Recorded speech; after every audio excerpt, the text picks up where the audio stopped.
la tua immagine, quel tuo viso, quella bocca che baciai, e così saprai.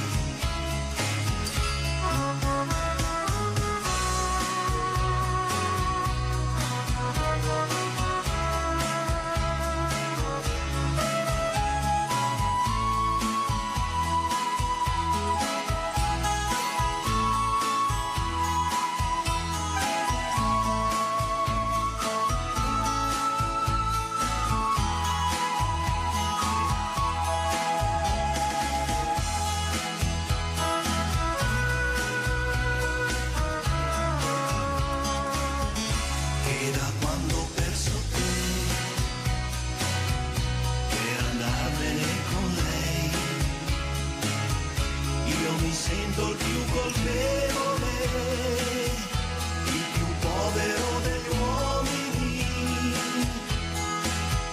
e mi manca il coraggio di tornare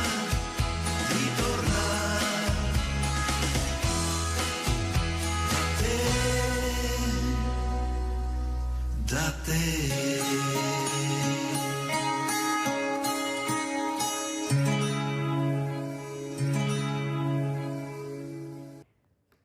Allora, io questa mattina vorrei parlare di giovani e vorrei dare degli esempi positivi, degli esempi che riscaldano il cuore agli anziani, ai genitori, alle ragazze. Non può passare il messaggio che adesso tutte le ragazze devono avere paura del loro fidanzatino, del loro amichetto solo per una litigata. No, non può passare questo messaggio, ve lo dico io, assolutamente. Dobbiamo essere positivi, dobbiamo veramente capire che abbiamo tantissimi bravissimi ragazzi. Quelli meno bravi cercheremo di metterli all'angolo. Non sono tantissimi, lo dico sempre, non è per fare una sviolinata, vedrete chi ho in presenza, ecco, è inquadrato il sindaco Mario Conte, che ringrazio sempre, ma io, buongiorno sindaco, grazie. Saluto anche la professoressa Paola Bortoletto, presidente Associazione Nazionale Dirigenti Scolastici, grazie veramente anche a lei professoressa di essere qui, sa quanto ci tengo a parlare di giovani specialmente con lei, ma soprattutto ecco questi messaggi devastanti, non può essere. Io dico sempre, e lo sapete perché ve lo dico, che sono contenta di vivere a Treviso, orgogliosa, perché mi sento tranquilla, è una città tranquilla.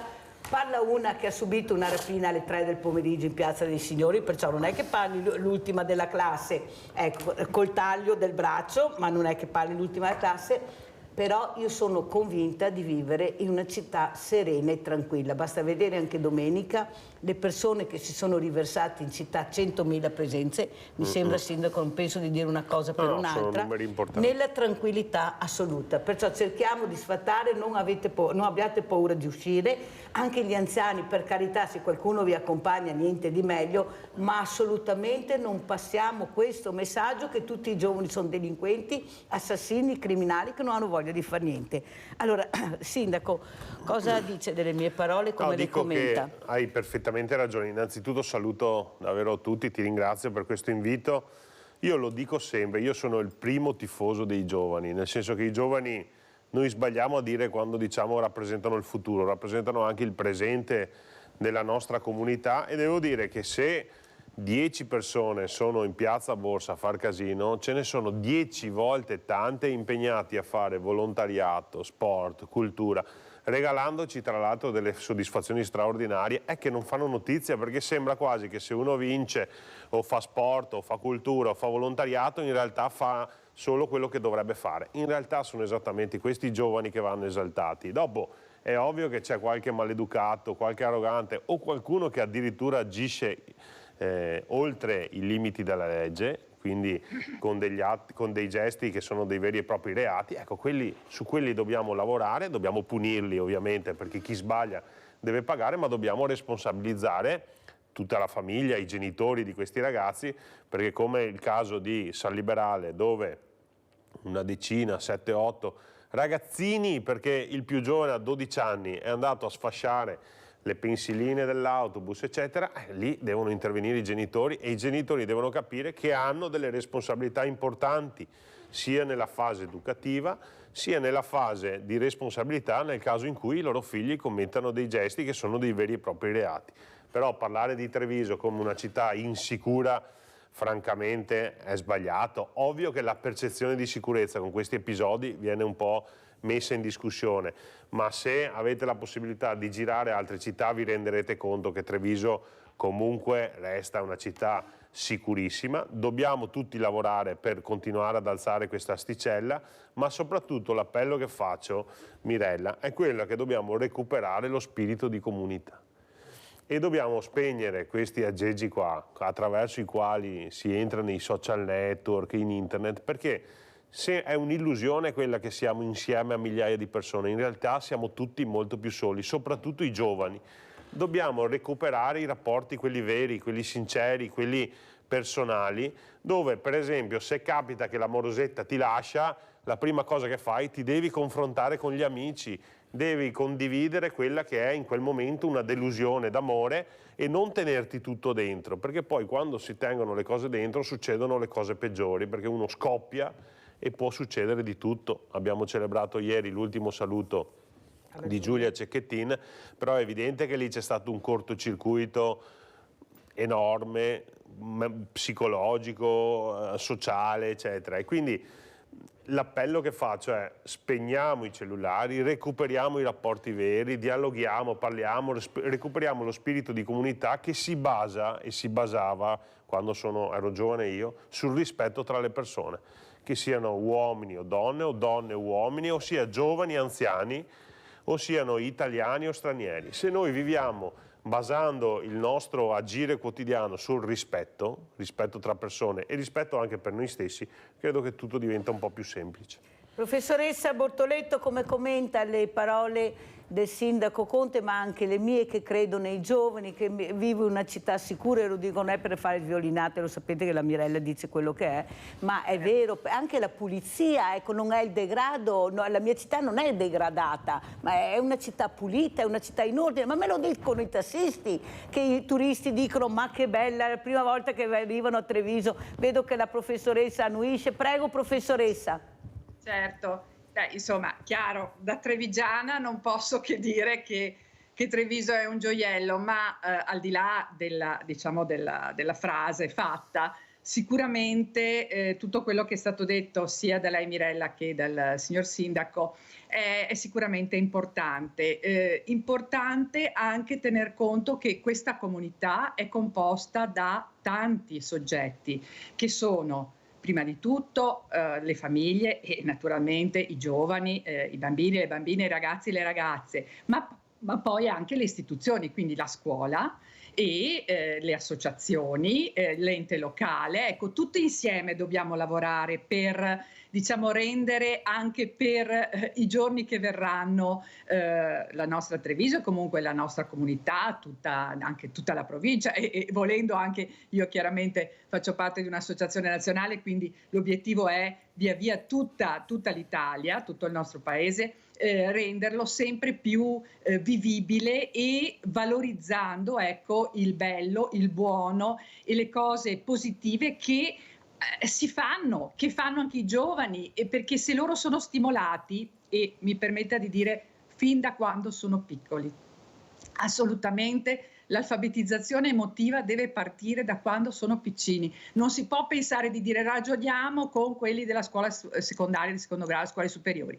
Bisogna partire prima, e allora ecco perché bisogna lavorare con le famiglie, con le associazioni, con l'ente locale, tutti insieme per trovare anche formule che permettano di sradicare determinate situazioni o perlomeno di prevenirle. Dopodiché alcune situazioni ci sono, lo sappiamo, e dobbiamo poi ragionare, proprio perché anche l'episodio che è stato citato dal sindaco poi deve portare a un recupero, perché si parla di minori che non possono essere segnati per la vita, ma bisogna lavorarci insieme per recuperarli e per appunto prevenire e risolvere la situazione. Allora andiamo a vedere cosa è successo a Ricati. Sono stati invitati in 2 istituti a parlare con i ragazzi, sia al Mazzotti che a Ricatti. Andiamo a vedere a Ricatti.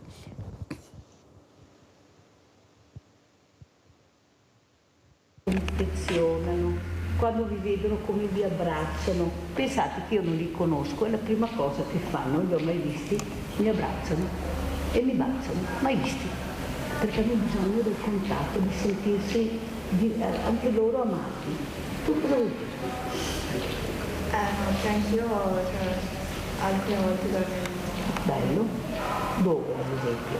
Ma più che altro, ad esempio io ho un cugino e cioè vado spesso da lui e da lui trovo. Quanto belli sono, diglielo ai tuoi compagni, ai tuoi amici. No, sì, è carino. È vero che sono sempre sorridenti. Sì, sì. Sempre.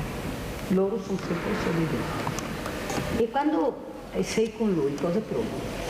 Lo senti diverso o secondo te è una normalità?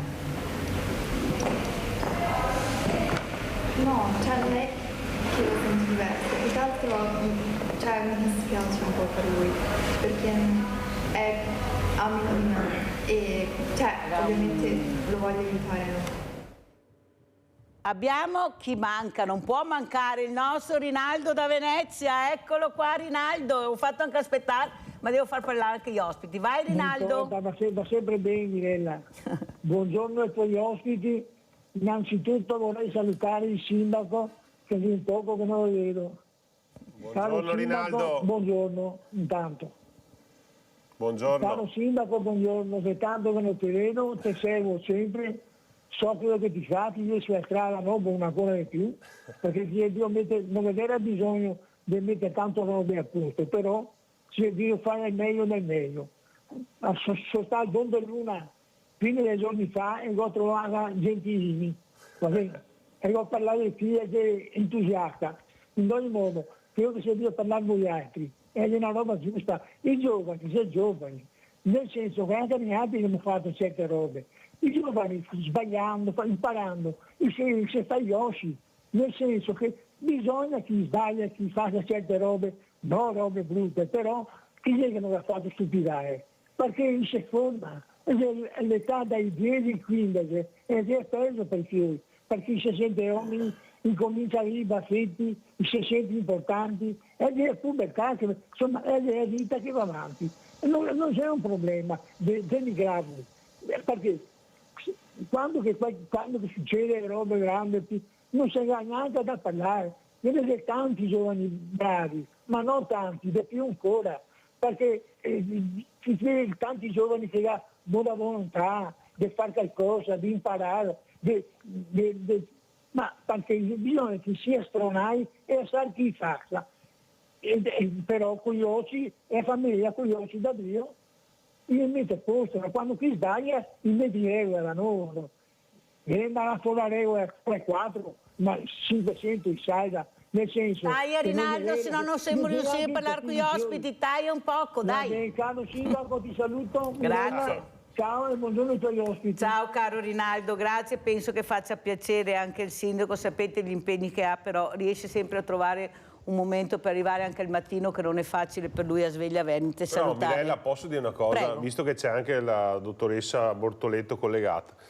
A volte il problema è l'ipertutela dei genitori nei confronti. Ha ragione Rinaldo, bisogna lasciarli anche sbagliare e soprattutto dobbiamo fidarci delle istituzioni, perché ai miei tempi non sarebbe mai capitato che un genitore faceva ricorso con l'avvocato per un brutto voto, per una bocciatura o per una nota. Invece, dottoressa Bortoletto, oggi è all'ordine del giorno il fatto che i genitori ricorrono a difesa dei ragazzi.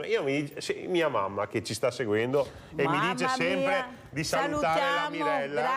Grande, mamma intelligente. Se prendevo la nota non voleva nemmeno sapere il motivo, perché se la professoressa me l'aveva messa aveva ragione, la professoressa. Indipendentemente, stop.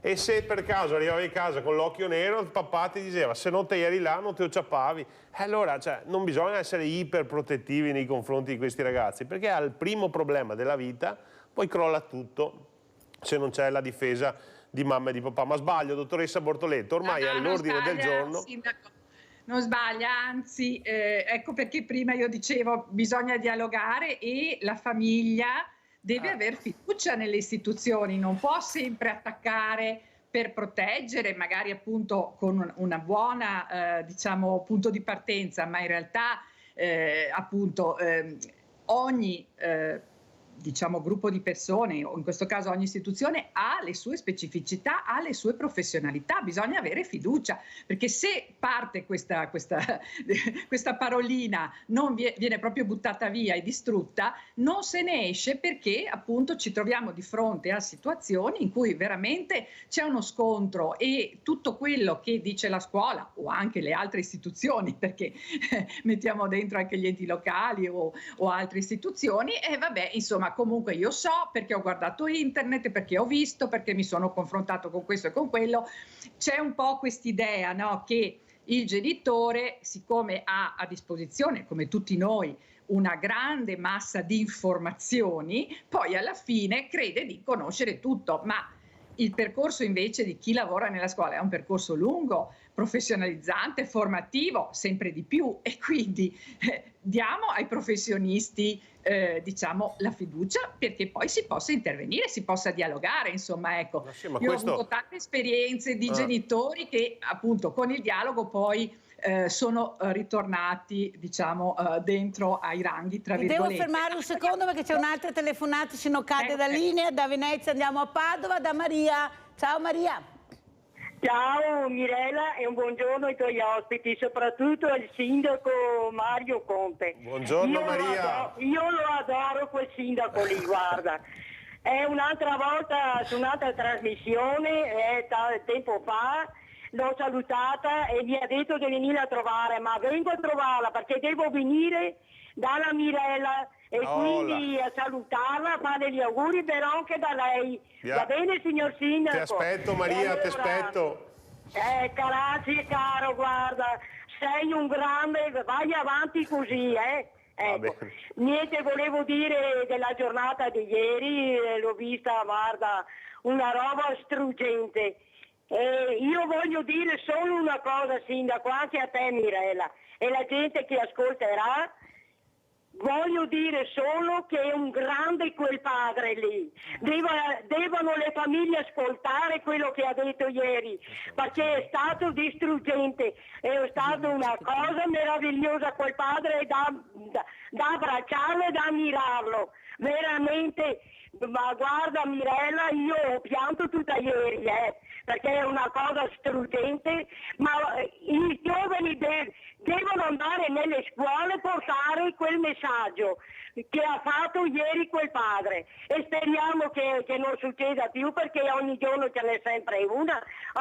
Distruggono le famiglie sti ragazzi, sti figli, non li conosci mai purtroppo abbastanza.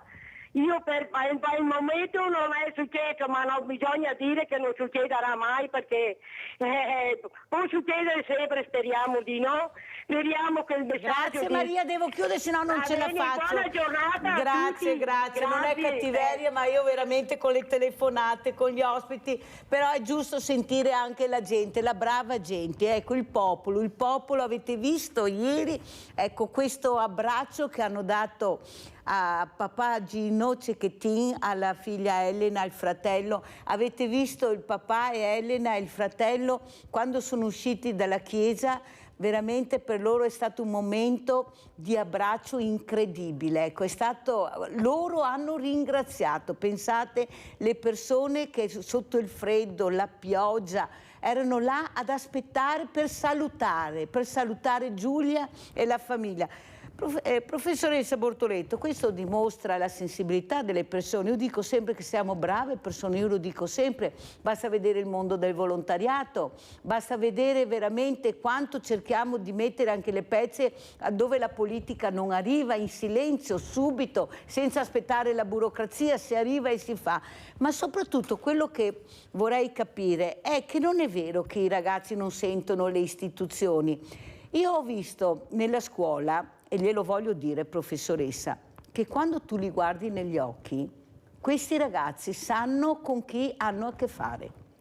Lo sguardo che tu dai a questi ragazzi è molto importante, tanto è vero che sono rimasti allibiti perfino i professori che non gliel'avevano detto, sono venuti a darmi la mano e ringraziarmi. tutti quanti. Perciò io non ho fatto niente, li ho solo lasciati parlare senza microfono perché avevo paura di metterli in imbarazzo, però questo senso di rispetto nei miei confronti non era il rispetto della Mirella, era il rispetto della persona che loro avevano davanti, quello che ho cercato di capire per aiutarli. Ecco, questi sguardi che quando parlavano si emozionavano e si guardavano, adesso devo parlare io, aiuto, cosa dico? E sono uscite, detto dai professori, delle frasi incredibili, sindaco, frasi di ragazzi per bene. Vorresti fare il volontario? Sì. Ma non ci conosci? No.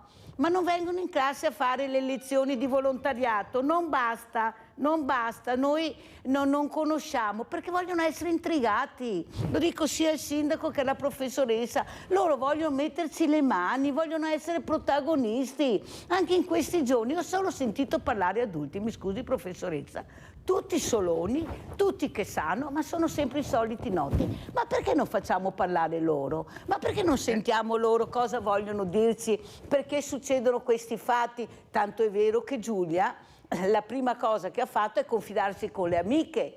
Non lei si è confidata col papà, lei ha detto alle amiche il disagio che viveva, anche per rispetto di questo genitore che era appena morta la moglie, pensate che disastro. Perciò l'amico è molto importante per loro, sindaco, e poi sentiamo anche la professoressa. Sì, assolutamente, i rapporti, quelli umani, sono importantissimi e soprattutto la politica fa un errore che è parlare dei giovani ma si dimentica di parlare con i giovani. Ed è una cosa che io nel mio piccolo, nella mia città, sto cercando di fare, perché per esempio quando c'era il problema di Piazza Borsa sono andato in mezzo ai ragazzi di Piazza Borsa e devo dire che non mi sono mai sentito a rischio di vita, anzi ho trovato dei ragazzi volenterosi, certamente a volte un po' annoiati o con dei comportamenti un po' sopra le righe, più che altro da un punto di vista della maleducazione, ma talentuosi, con un talento che a volte viene messo da parte perché in quella fase della loro vita devono conquistare la ragazzina o il ragazzino assumendo dei comportamenti che sono sbagliati, perché fa un po' più figo, no? Andare contro le regole fa un po' figo. Allora Venezia, Padova, fermo sindaco, se no non ce la faccio. Treviso, vai con Treviso adesso, ciao Giusy. Ciao Mirella, buongiorno al sindaco Mario. Buongiorno. E anche a professoressa, dai. E anche a professoressa, sì, non ho detto ai tuoi ospiti, vabbè, mi scuso.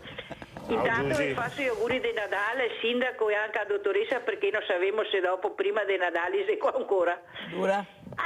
Allora, sindaco, sti genitori dovrebbero insegnare come i loro figli vivono fuori casa, perché non hanno sempre i genitori che gli danno ragione a casa, perché devono insegnare che quando è sì e quando è no, perché dopo si trovano male quando escono di casa, perché hanno i genitori che gli danno sempre le vinte in tutti i sensi. Una mamma mi ha detto, come ti ha detto ancora Mirella, non posso sgridarlo perché ho paura che mi scappi di casa. Ma guarda che è peggio così, perché quando va fuori senz'altro vuol sempre avere ragione lui, perché i suoi genitori gli hanno sempre dato ragione. È un insegnamento. Mia mamma, quando non mi prendeva la mattina, a mezzogiorno quando andavo a casa me le dava e non mi sono pentita di averle prese. Non mi dava chissà cosa, sai, così uno schiaffo sulla schiena, però devono insegnarci di come si vive fuori. Questo è il discorso. Vi saluto. Grazie Giusy, a questo punto devo mandare la pubblicità.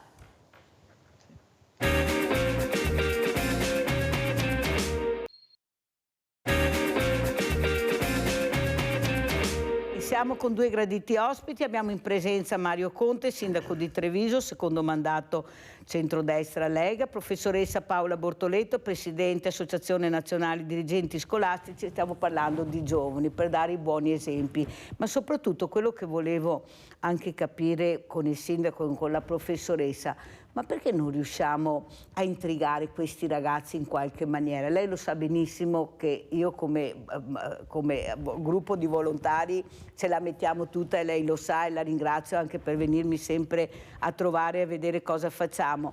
Ma il problema è far capire a questi genitori che devono muoversi assieme.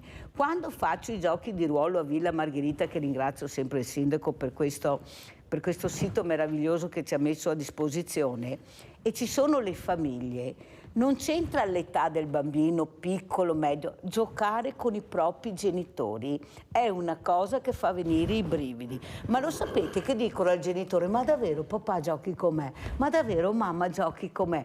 Pensate per loro l'importanza della famiglia. Tanto è vero, professoressa, che quando sono in difficoltà non chiamano l'amico, chiamano il papà o la mamma che li vada a prendere a casa. Ho fatto vedere quel cortometraggio che mi ha portato in anteprima il comandante Gallo della Polizia Municipale di Treviso, e devo dire la verità che è un cortometraggio che fa capire molte cose, cioè il punto fermo, l'obiettivo poi finale è arrivare a casa dai genitori, o sbaglio, professoressa? No, certo, chiaro, la famiglia è fondamentale. È anche vero, come diceva la signora che era collegata prima.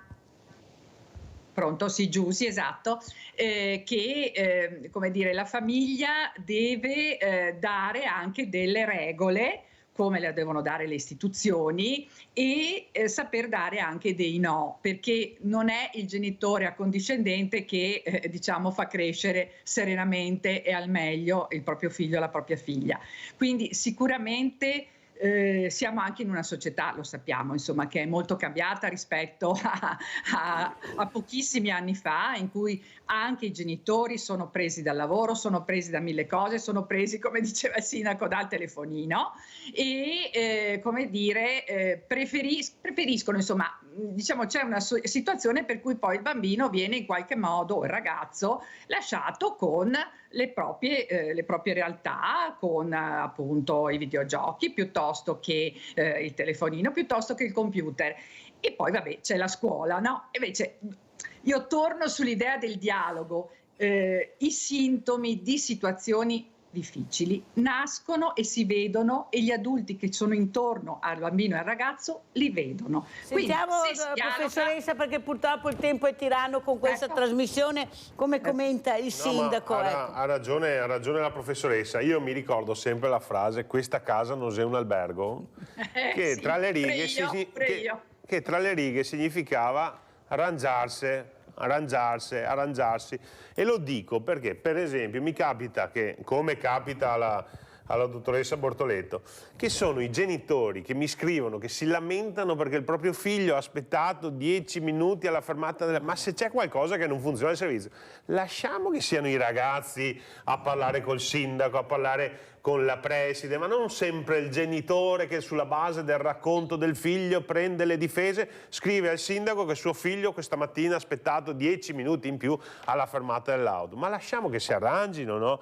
Ma se io tornavo a casa e dicevo: mamma, io ho aspettato 10 minuti in più alla fermata dell'autobus, mi dice: te potevi andare a piedi, tote a bicicletta, ti aspetti l'autobus dopo. Sono convinta che a mamma a casa si lo dirà anche a massa. Però voglio dire, questa è la vita, è fatta che a volte può esserci un intoppo, può esserci un problema, perché viviamo in una società digitale che è tutta perfetta, poi in realtà nella vita quotidiana i problemi, i ritardi ci sono e bisogna saperli affrontare con serenità, senza sempre opporsi con una mail del papà o della mamma, con una lettera dell'avvocato alla dirigente scolastica se prendi la nota. Insomma, nella vita bisogna un po' farsi le ossa, come giustamente diceva Rinaldo. Bisogna farsi le ossa, ovviamente nei limiti del contesto, che non deve essere pericoloso per nessuno, ma educativo. Abbiamo Gianfranco da Cesalto. Ciao Gianfranco. Sì, buongiorno signora Mirella. Buongiorno. Buongiorno professoressa e buongiorno signor sindaco. Buongiorno Gianfranco. Signor sindaco, intanto complimenti per la sua città, che la tieni bene, è sempre piacevole passeggiare per Treviso, da città vivibile, pulita e tutto. Grazie. Però signor sindaco, mi rivolgo a lei in qualità di rappresentante dell'ANCI. Ecco, dobbiamo arrivare alla riforma degli enti locali, signor sindaco. Io ho anni che mi batto. i comuni piccoli, vede anche che l'ultima volta per PNRR non prenderanno niente perché non hanno le strutture, non hanno gli abitanti. Ecco, non dobbiamo buttare via i campanili, ma bensì arrivare a questa riforma che da tanti anni.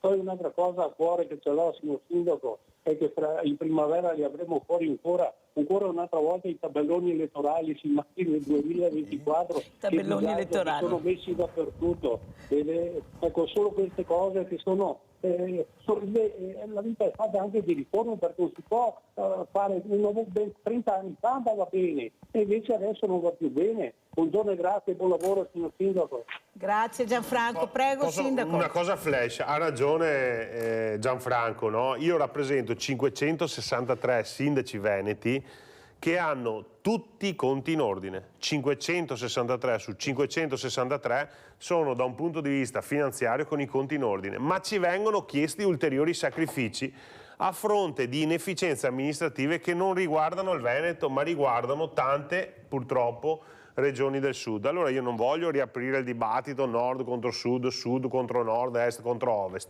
però semplicemente mi piacerebbe vivere in un paese meritocratico, cioè quei comuni che da sempre hanno risparmiato, sono stati attenti nelle spese, non hanno mai assunto una persona in più di quella che dovevano assumere e che oggi hanno i conti in ordine, devono essere sostenuti, non penalizzati. E invece ancora una volta viviamo in un paese dove i virtuosi sono penalizzati, coloro che invece che nel tempo hanno mal gestito, sperperato, oggi sono addirittura sostenuti.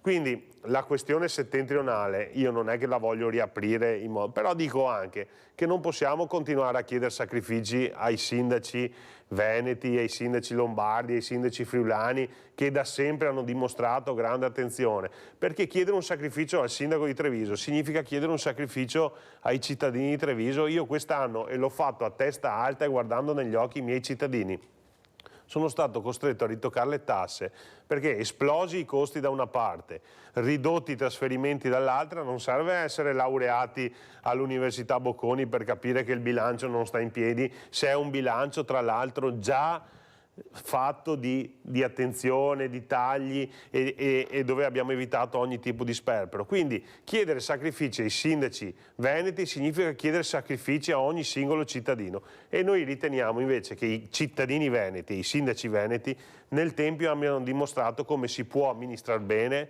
senza buttare via i soldi. E quindi questo è un appello che faccio alla politica, cioè i comuni con i conti in ordine devono essere sostenuti perché hanno dimostrato nel tempo come si risparmia e come si ben amministra. Invece ancora una volta siamo costretti a fare i miracoli nelle pieghe del bilancio per riuscire a garantire i servizi, e quando parlo di servizi essenziali parlo dell'assistenza agli anziani, parlo del supporto alle scuole paritarie, agli asili nido, parlo della manutenzione del verde, delle manutenzioni stradali, non parlo di chissà quali opere, però rischiamo di mettere a repentaglio dei servizi che per la nostra comunità sono essenziali e tu sai bene di cosa sto parlando, perché quando si parla di sociale, cioè non c'è tempo di aspettare le manovre del governo, la gente che ha bisogno oggi di avere la spesa, i soldi per la bolletta, non è che aspetta che la Meloni decida di finanziare i comuni, ha bisogno oggi, la bolletta è già arrivata e quindi l'appello che faccio è sosteniamo, ha ragione Gianfranco, bisogna fare una riforma ma che sia una riforma finalmente meritocratica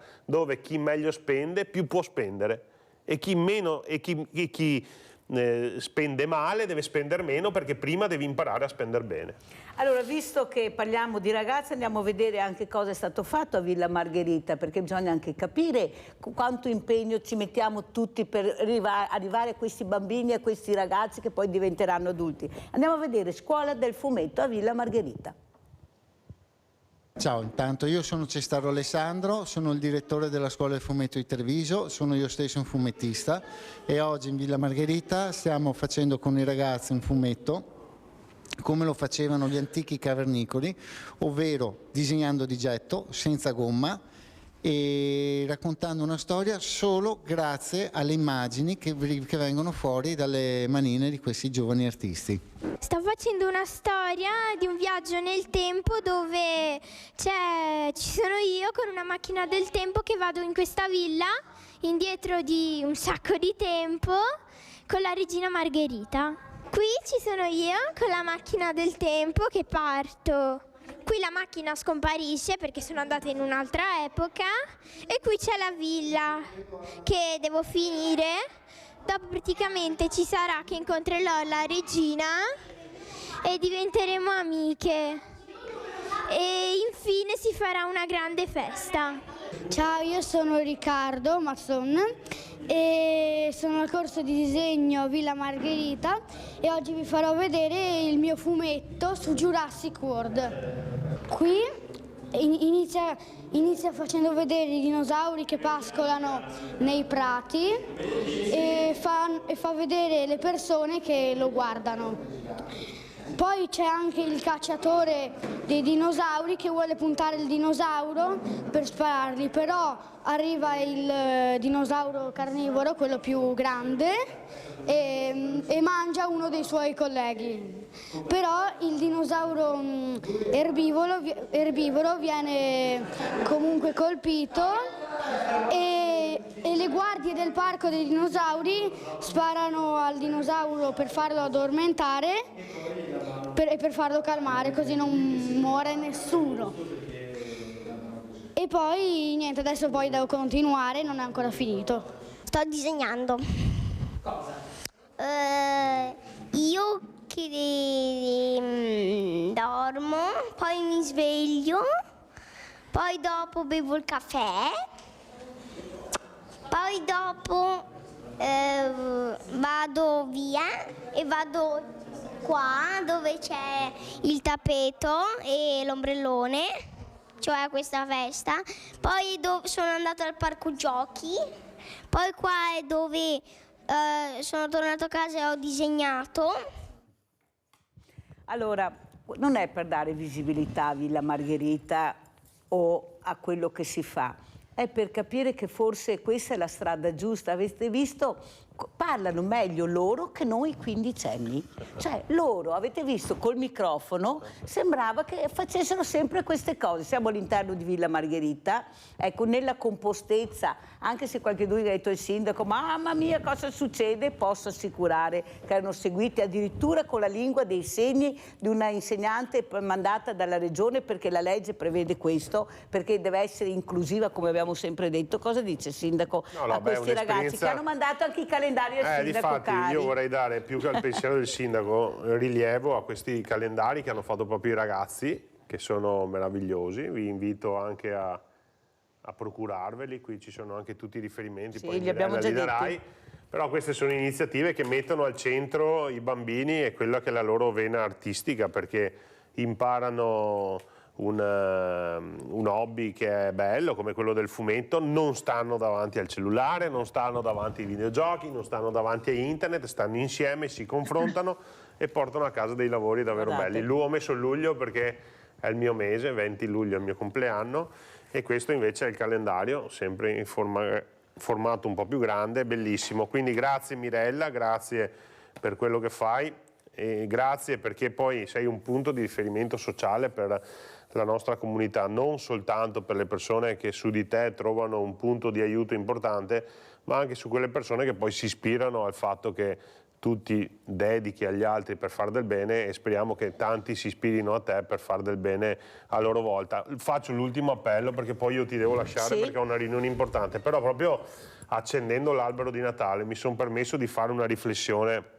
l'altro giorno in piazza. Qualcuno mi diceva: spegni il Natale per aiutare le persone che sono in più in difficoltà, però io credo che anche il nostro cuore e la nostra coscienza abbia bisogno di essere riscaldate. Le luminarie di Natale vanno proprio nella direzione di ricreare lo spirito di Natale, ma l'appello che faccio è che sia un Natale davvero solidale e di fratellanza, nel senso che stiamo vivendo certamente un periodo complicato da un punto di vista sociale, ma se noi approcciamo il Natale non voltandoci dall'altra parte di fronte ai problemi, di fronte alle difficoltà delle persone che conosciamo, eccole dei nostri vicini, guardate che bello, o dei nostri concittadini, tutto diventa più bello anche da un punto di vista morale. Quindi se qualcuno di voi conosce una persona che è in difficoltà, che ha bisogno, che si sente sola, ecco, questo è il momento giusto per tendere la mano e per aiutarlo, che sia un Natale sostenibile, ma sotto tutti i punti di vista, non soltanto economico, anche morale. Riesce a sentire l'ultima telefonata, Sì. Sindaco? Abbiamo Sebastiano da Abano. Ciao Sebastiano. Buongiorno signora Minella, a lei e Buongiorno. al carissimo Sindaco, buongiorno. Buongiorno Sebastiano. Appunto, io gli do ragione al Sindaco, dovrebbero essere premiate i comuni che fanno bene i lavori. Come l'abbiamo visto, il Sindaco di Treviso fa i lavori fatti bene e viene sempre votato, perché merita di essere votato. Ora io dico, in alcune città ci sono stati dei comuni chiusi commissariati per associazione mafiosa. Poi noi vediamo che tutti quelli che vengono dopo condannati si rimettono di nuovo in politica. Dico io, ma non si può fare una legge che se sei stato condannato per associazione mafiosa, per corruzione o qualunque esso reato grave che hai fatto, non ti puoi candidare più alla politica? Perché mi sembra un'assurdità. Uno che viene condannato per associazione mafiosa si può di nuovo candidare, può fare il sindaco, l'assessore, può fare tutta la politica che vuole. Dico, in un paese civile, in un paese onesto, non dovrebbero tutti quelli che vengono condannati naturalmente definitivi, non devono essere più candidati in politica. Grazie Sebastiano, devo tagliare perché non ce la faccio, buongiorno. il Sindaco deve andare via, ma deve anche salutare, come commenta professoressa Bortoletto queste parole, poi la salutiamo anche il Sindaco. Beh, allora, a parte che la legge, insomma, bisogna entrare nei meandri della legge, c'è anche l'interdizione dei pubblici uffici, quindi dipende un po' da quello che, come dire, la giustizia poi mette sul piatto alla fine di tutta una sentenza. Comunque, al di là di questo, io vorrei rilanciare questa fiducia nei giovani e anche nella scuola e nelle associazioni, quindi in tutta la comunità, come era stato nell'introito del signor Sindaco. Quindi la comunità deve lavorare insieme per dare fiducia a queste nuove generazioni e anche a quelle intermedie, che sono quelle dei genitori, che devono insieme lavorare per farli crescere meglio e per farli crescere in un rispetto, come si diceva, ma soprattutto anche nella possibilità di relazionarsi il più possibile, perché abbiamo visto anche dall'esempio di Villa Margherita, i bambini parlano, riescono a comunicare, riescono a esprimere le loro emozioni e questo è fondamentale per crescere sani. Grazie alla professoressa Paola Bortoletto, Presidente Associazione Nazionale Dirigenti Scolastici, veramente grazie di essere stata con noi. Sindaco, gli auguri di Natale perché so che non la vedrò. No, io torno per farli. Doveva portare anche l'assegno che si è dimenticato, questo assegno importante, Sindaco. Torno. Allora, promesso che torno a fare gli auguri, però io approfitto comunque per ringraziare tutti. No, ma è un augurio prenatalizio, cioè quello che ci siamo detti. Io mi sono segnato due parole: fiducia e rispetto. Credo che se dopo questa trasmissione usciamo con queste due parole, che ce le segniamo bene sulla testa e nel cuore, la nostra comunità può fare un salto in avanti importante da un punto di vista del recupero dello spirito di comunità. Ecco, io vorrei che fosse un Natale comunitario, tutti insieme, lasciando perdere un po' le tecnologie che sono degli acceleratori artificiali che ci fanno perdere tutta la parte emozionale della vita, e torniamo a vivere di cose semplici, di abbracci, di sorrisi, di barzellette, di dialogo, la partita a carte, cioè stiamo insieme possiamo affrontare tutto. Grazie al Sindaco Mario Conte, Sindaco di Treviso, grazie di essere stato con noi, ha detto che ritornerà, perciò non facciamo gli auguri. Professoressa, può rimanere con noi ancora 10 minuti perché vorrei farle incontrare una mamma importante che è collegata con noi. La ringrazio veramente, professoressa Bortoletto, come sempre. Grazie Sindaco, pubblicità.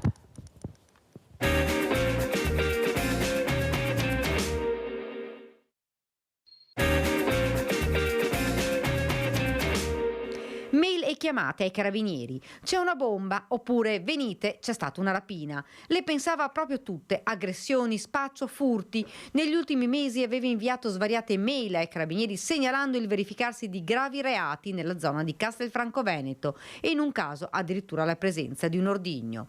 Tutti allarmi che si sono rivelati falsi. Immediate ovviamente le indagini da parte dei militari dell'Arma, che in poco tempo sono risaliti all'autore delle mail. Si tratta di una ragazza appena maggiorenne. La 18enne studentessa della zona è stata sentita dai carabinieri, ma non ha fornito particolari giustificazioni per le fantasiose segnalazioni fatte pervenire. La giovane ora rischia che a suo carico possa essere instaurato un procedimento penale per procurato allarme. Allora saluto veramente tanto, siamo collegati da Taranto con la dottoressa Daniela Spera, Rete Nazionale Mamme da Nord a Sud. Buongiorno dottoressa, grazie di essere qui con noi. Nord e Sud non cambia niente, le mamme sono mamme, i papà sono papà, i genitori sono genitori, però c'è questa preoccupazione che stanno passando dei messaggi negativi e questo non deve avvenire. È collegata anche con lei la professoressa Paola Bortoletto, Presidente Associazione Nazionale Dirigenti Scolastici, che veramente sono i primi a pagare anche le conseguenze di questi genitori pochi che non ascoltano, che non sanno rispettare le regole, che prendono la scuola in una maniera troppo superficiale, anche questi docenti poveretti che ce la stanno mettendo tutta. Cosa ci dice, dottoressa Spera? Com'è la situazione? Voce.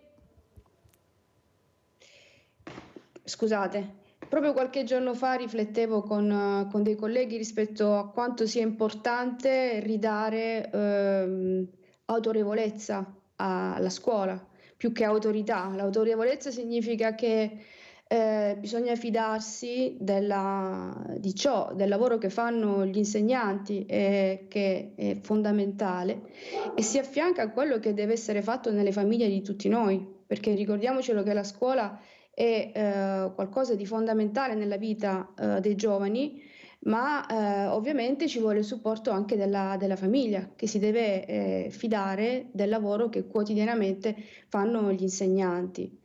Ed è una cosa importantissima perché tutto quello che accade, insomma, lo sappiamo tutti quello che sta accadendo e che è accaduto soprattutto nella vostra regione in questi giorni, ne stanno parlando in tutta Italia, è comunque un sintomo di quanto la scuola e le famiglie siano in conflitto molte volte tra di loro, perché appunto non si comprende per quale motivo ci debba essere questa opposizione tra insegnanti e genitori. Sentiamo come commenta la professoressa Bortoletto, prego. Sì, già nel panel precedente con il sindaco di Treviso abbiamo proprio parlato di fiducia fra appunto due grandissime istituzioni che si occupano dei ragazzi, delle ragazze, dei bambini e delle bambine, quindi la scuola e la famiglia, che sono fondamentali, naturalmente partendo dalla famiglia per poi appunto continuare il percorso nella scuola insieme. Questo è fondamentale. È anche vero che molte volte succede appunto che le famiglie non si fidano e si contrappongono per tutta una serie di motivazioni, prima lo dicevamo, legate al loro essere, diciamo a quella che è la situazione sociale, ma anche all'essere pervasi da appunto internet, tutta una serie di informazioni che li portano a, come dire, prendere posizione su invece attività e diciamo conoscenze che sono proprie di chi svolge una determinata professione. Quindi sostanzialmente è questo, l'idea della fiducia è fondamentale e bisogna lavorarci insieme anche attraverso formazioni comuni, proprio per capire qual è la posizione dell'uno e dell'altro e trovare quelli che sono gli spazi degli uni e degli altri, perché a volte c'è un'invasione di campo.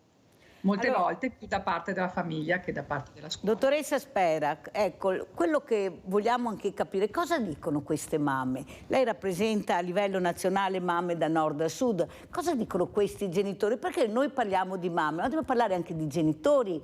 Questa mamma che diventa amica, questa mamma che non ha più l'autorevolezza e non riesce a essere neanche autoritaria, la fragilità dei genitori. Io continuo a sentire che è difficile fare i genitori, ma cosa devo fare una volta? Non avevano niente, poveretti, veramente sacrificavano tantissimo eppure riuscivano a fare i genitori. Il no era no e non c'era verso, il sì era sì e se era verso giusto, se no non arrivava neppure il sì. Quando era detto no è no, e qui si fa fatica invece a dire i no e diventano più i sì, perché gli toglie le castagne dal fuoco e così sì hanno risolto il problema. E io dico che non è la qualità del tempo, è la quantità del tempo, è la qualità del tempo che tu dedichi a tuo figlio, ai tuoi figli per capire, non la quantità, è la qualità. Prego, dottoressa Spera.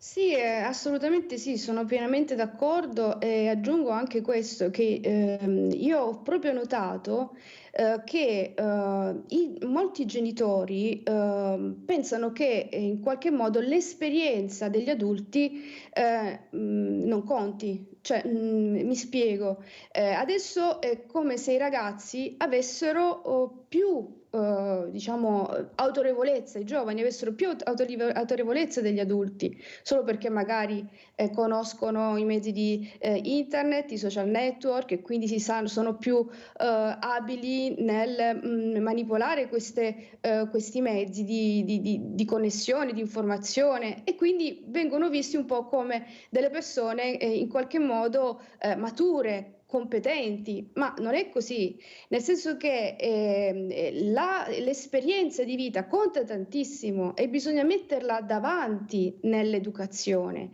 Cioè il giovane deve capire che l'adulto, in quanto ha più esperienza di vita, ha qualcosa da insegnargli, qualcosa di importante da insegnargli, al di là del fatto che un adulto possa avere meno conoscenze relativamente a delle competenze informatiche o delle competenze legate all'uso dei social, perché sembra quasi che l'uso dei social autorizzi a essere diciamo più come dire, autorevoli rispetto a un adulto che magari ha da insegnare come dire, il rigore, lo studio, il portare a termine dei lavori, degli obiettivi, avere una visione della propria vita, pensare a cosa deve fare della propria vita. Io vedo dei giovani anche di 22-24 anni che ancora non sanno cosa fare della propria vita.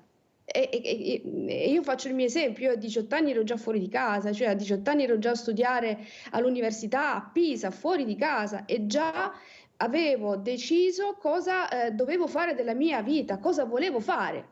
Prima di tutto studiare, laurearmi e via dicendo. Ma se chiediamo ai giovani cosa vogliono fare oggi, molti non hanno idea di cosa vogliono fare. Professoressa Bortoletto, forse bisognerebbe cercare anche di riuscire magari nel pomeriggio di incontrare questi genitori. Io ho degli insegnanti che sono 3 anni che non riescono a far venire i genitori a scuola per parlare di questi figli che veramente stanno creando dei problemi.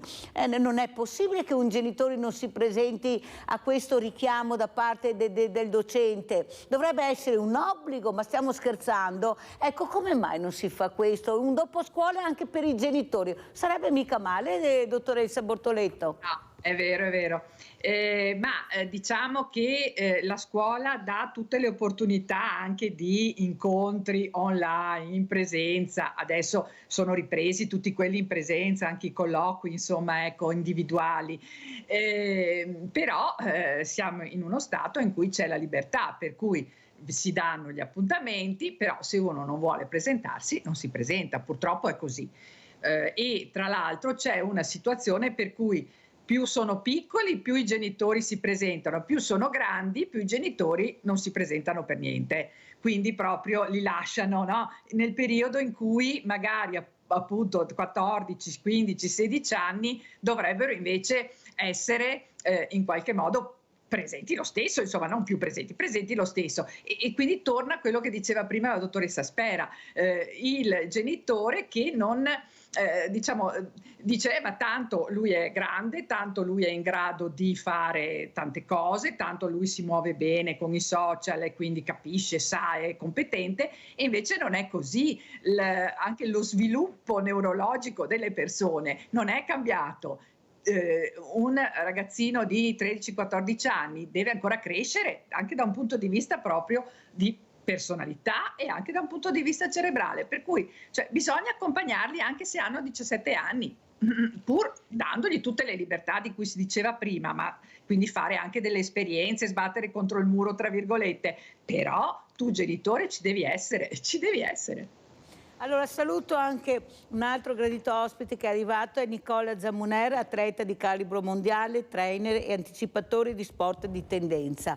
Allora io vorrei parlare anche con Nicola Zamuner, prima di salutare la professoressa Bortoleto, non so se vuole fermarsi ancora, se riesce o se deve andare via. Io adesso fra un pochino devo andare. Perfetto, allora sentiamo cosa ci dice Nicola Zamuner, sport e ragazzi, sport e giovani, sport e genitori, perché tu tocchi varie fasce di età, non tocchi solo i ragazzi, tocchi anche i genitori. Ecco, come si comportano questi genitori? Perché abbiamo sentito che non tutti, perché per carità, ma molti genitori non riescono a fare i genitori, a essere autorevoli, non autoritari, autorevoli. Com'è nel mondo dello sport? Come si comporta questo genitore? Guarda, sì, solitamente adesso io ho delle fasce di età che vado a lavorare dai bambini dai 9 ai 16 anni, ok? Però tendenzialmente cerco di lavorare con quelli più piccoli dai 9 ai 12, perché la fase dai 13 ai 16 è molto difficile, parecchio difficile,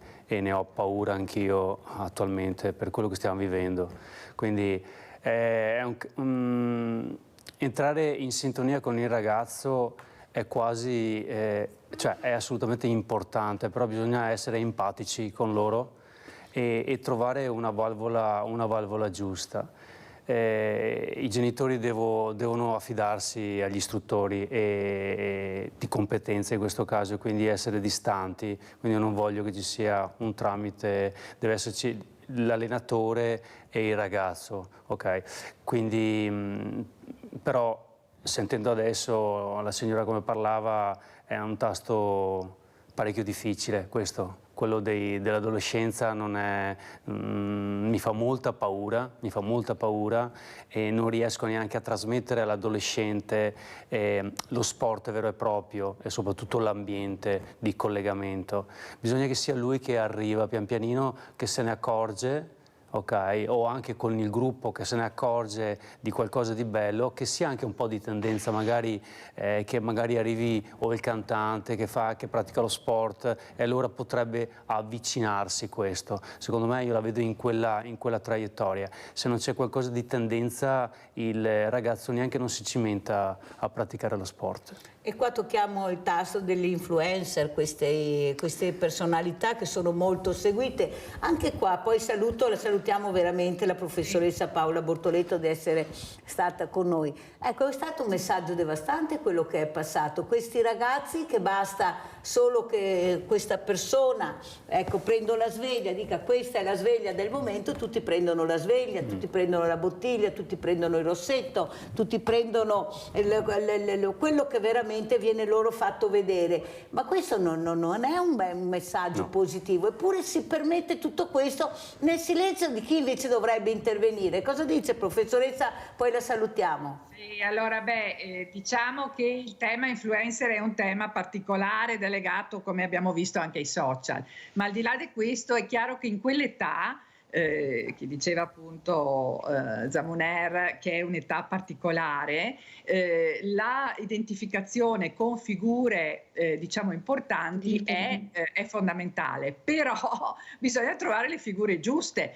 quindi attenzione, e attenzione anche da parte di chi spinge su queste personalità e su queste persone che magari sfruttano la loro situazione per diciamo andare a influenzare. Quindi io sono molto scettica su l'utilizzo degli influencer. Vanno utilizzati quelli che danno dei messaggi positivi, gli altri, come dire, diventa molto più faticoso, anche se attirano. Perché i ragazzi hanno bisogno anche di questi di agganciarsi, insomma, anche a queste situazioni che magari vanno oltre le regole, che comunque rappresentano persone secondo loro arrivate in un certo modo, che non è così, non è la realtà di tutti i giorni, di chi vive tutti i giorni, perché queste sono persone, come dire, ai limiti, anche positivi, ma non è che tutti diventano veline, tutti diventano cantanti che prendono un sacco di soldi, ecco, quindi questo è importante, bisogna riportare alla realtà i ragazzi.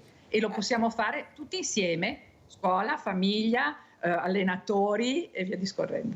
Eppure ci sono, prima di salutarla, volevo dirle anche quanto sta facendo la dottoressa Daniela Spera di questa rete nazionale Mamme da Nord a Sud per queste sostanze tossiche, i NOPI-FAS. Abbiamo sentito proprio che adesso hanno dichiarato gli esperti che sono cancerogeni, perché bisogna veramente capire di cosa stiamo parlando e come si stanno muovendo queste mamme. Vedete che c'è il rovescio della medaglia, perché noi parliamo di genitori che se ne fregano, che se ne infischiano, che non sono presenti, che sono fragili. Però poi l'altra medaglia è fatta di genitori che ci mettono l'anima per portare avanti i diritti anche della salute. Cosa dice Spera e come vuole salutare la dottoressa Bortoletto? Prego. Ma io direi che questa notizia sull'innalzamento dei livelli di pericolosità dei FAS è una notizia importantissima, storica, e soprattutto conferma il fatto che quelle mamme avevano ragione, e quindi è necessario sempre l'occhio vigile dei genitori nei confronti appunto della salute dei cittadini. Io volevo salutare la professoressa dicendo che ha perfettamente ragione, i modelli di riferimento sono sempre esistiti. Noi avevamo i famosi poster quando eravamo più giovani, dei cantanti oppure guardavamo i cartoni animati, quelli che motivavano tantissimo, no? E quindi ti convincevano in qualche modo che bisognava raggiungere degli obiettivi, bisognava arrivare. E recentemente, ad esempio, lo sport può fare tantissimo, lo sport può insegnare davvero anche a come raggiungere un obiettivo. E mi viene in mente una figura che di recente proprio di cui si sta parlando tantissimo, che è soprattutto Sinner, no? Nel tennis, che sta dando un esempio importantissimo e reale. Quindi bisogna comunque, io non sono contraria ai modelli o diciamo influencer che sono sempre esistiti. Positivi. Esatto, ma ci vogliono quelli positivi e coglierli e metterli in evidenza. Per cui io penso che fondamentalmente noi tutti abbiamo seguito qualcuno nella nostra vita, a partire anche dagli insegnanti. Io ho dei ricordi di insegnanti che sono stati fondamentali per le mie scelte di vita e ne ho ancora il ricordo, nonostante siano passati tantissimi anni, e ringrazio quegli insegnanti che mi hanno convinto in qualche modo dentro di me. Non è stato un procedimento cosciente, però il fatto che io ricordi quegli insegnanti significa che comunque hanno dato tanto alla mia formazione e che quindi mi hanno poi spinto a difendere i diritti delle mamme, dei bambini, i diritti civili e soprattutto a combattere per tutelare l'ambiente. Abbiamo Leone da Trebasele, che ringraziamo, la professoressa che non so se riesce a fermarsi ancora, Paola Bortoletto. Grazie professoressa di essere stata con noi. Se vuole sentire la telefonata di Leone, veda lei. Grazie, buon lavoro. Leone, vai. Ciao Milena, grazie. Sono scandalizzato da quello che sto sentendo, che le scuole vogliono parlare con i genitori e i genitori non vanno all'appuntamento. Ma dove siamo? Ma le manderò le forze dell'ordine a prendere i genitori. Ma che paese siamo? Perché c'è la libertà? Ma quale libertà? I figli, la scuola, sono cose importanti. Ma io non riesco a capire, sono scandalizzato di questa cosa. Quando un genitore non va, deve essere informato dalle forze dell'ordine. Qui non lo so che paese è questo, ma è possibile. E poi ci sono i ragazzi che non vanno a scuola, Non vanno a scuola cosa? Li vai a prendere i ragazzi? Abbiamo le forze dell'ordine apposta. Questi ragazzi che non vanno a scuola li vai a prendere, li vai a casa, se non a casa vai nei bar, li vai a cercare, li porti a scuola. Questo è il problema di questo paese. Ciao Mirella, grazie. Abbiamo sentito le riflessioni di Leone, andiamo a vedere proprio a Vicenza, mamme NOPI-FAS.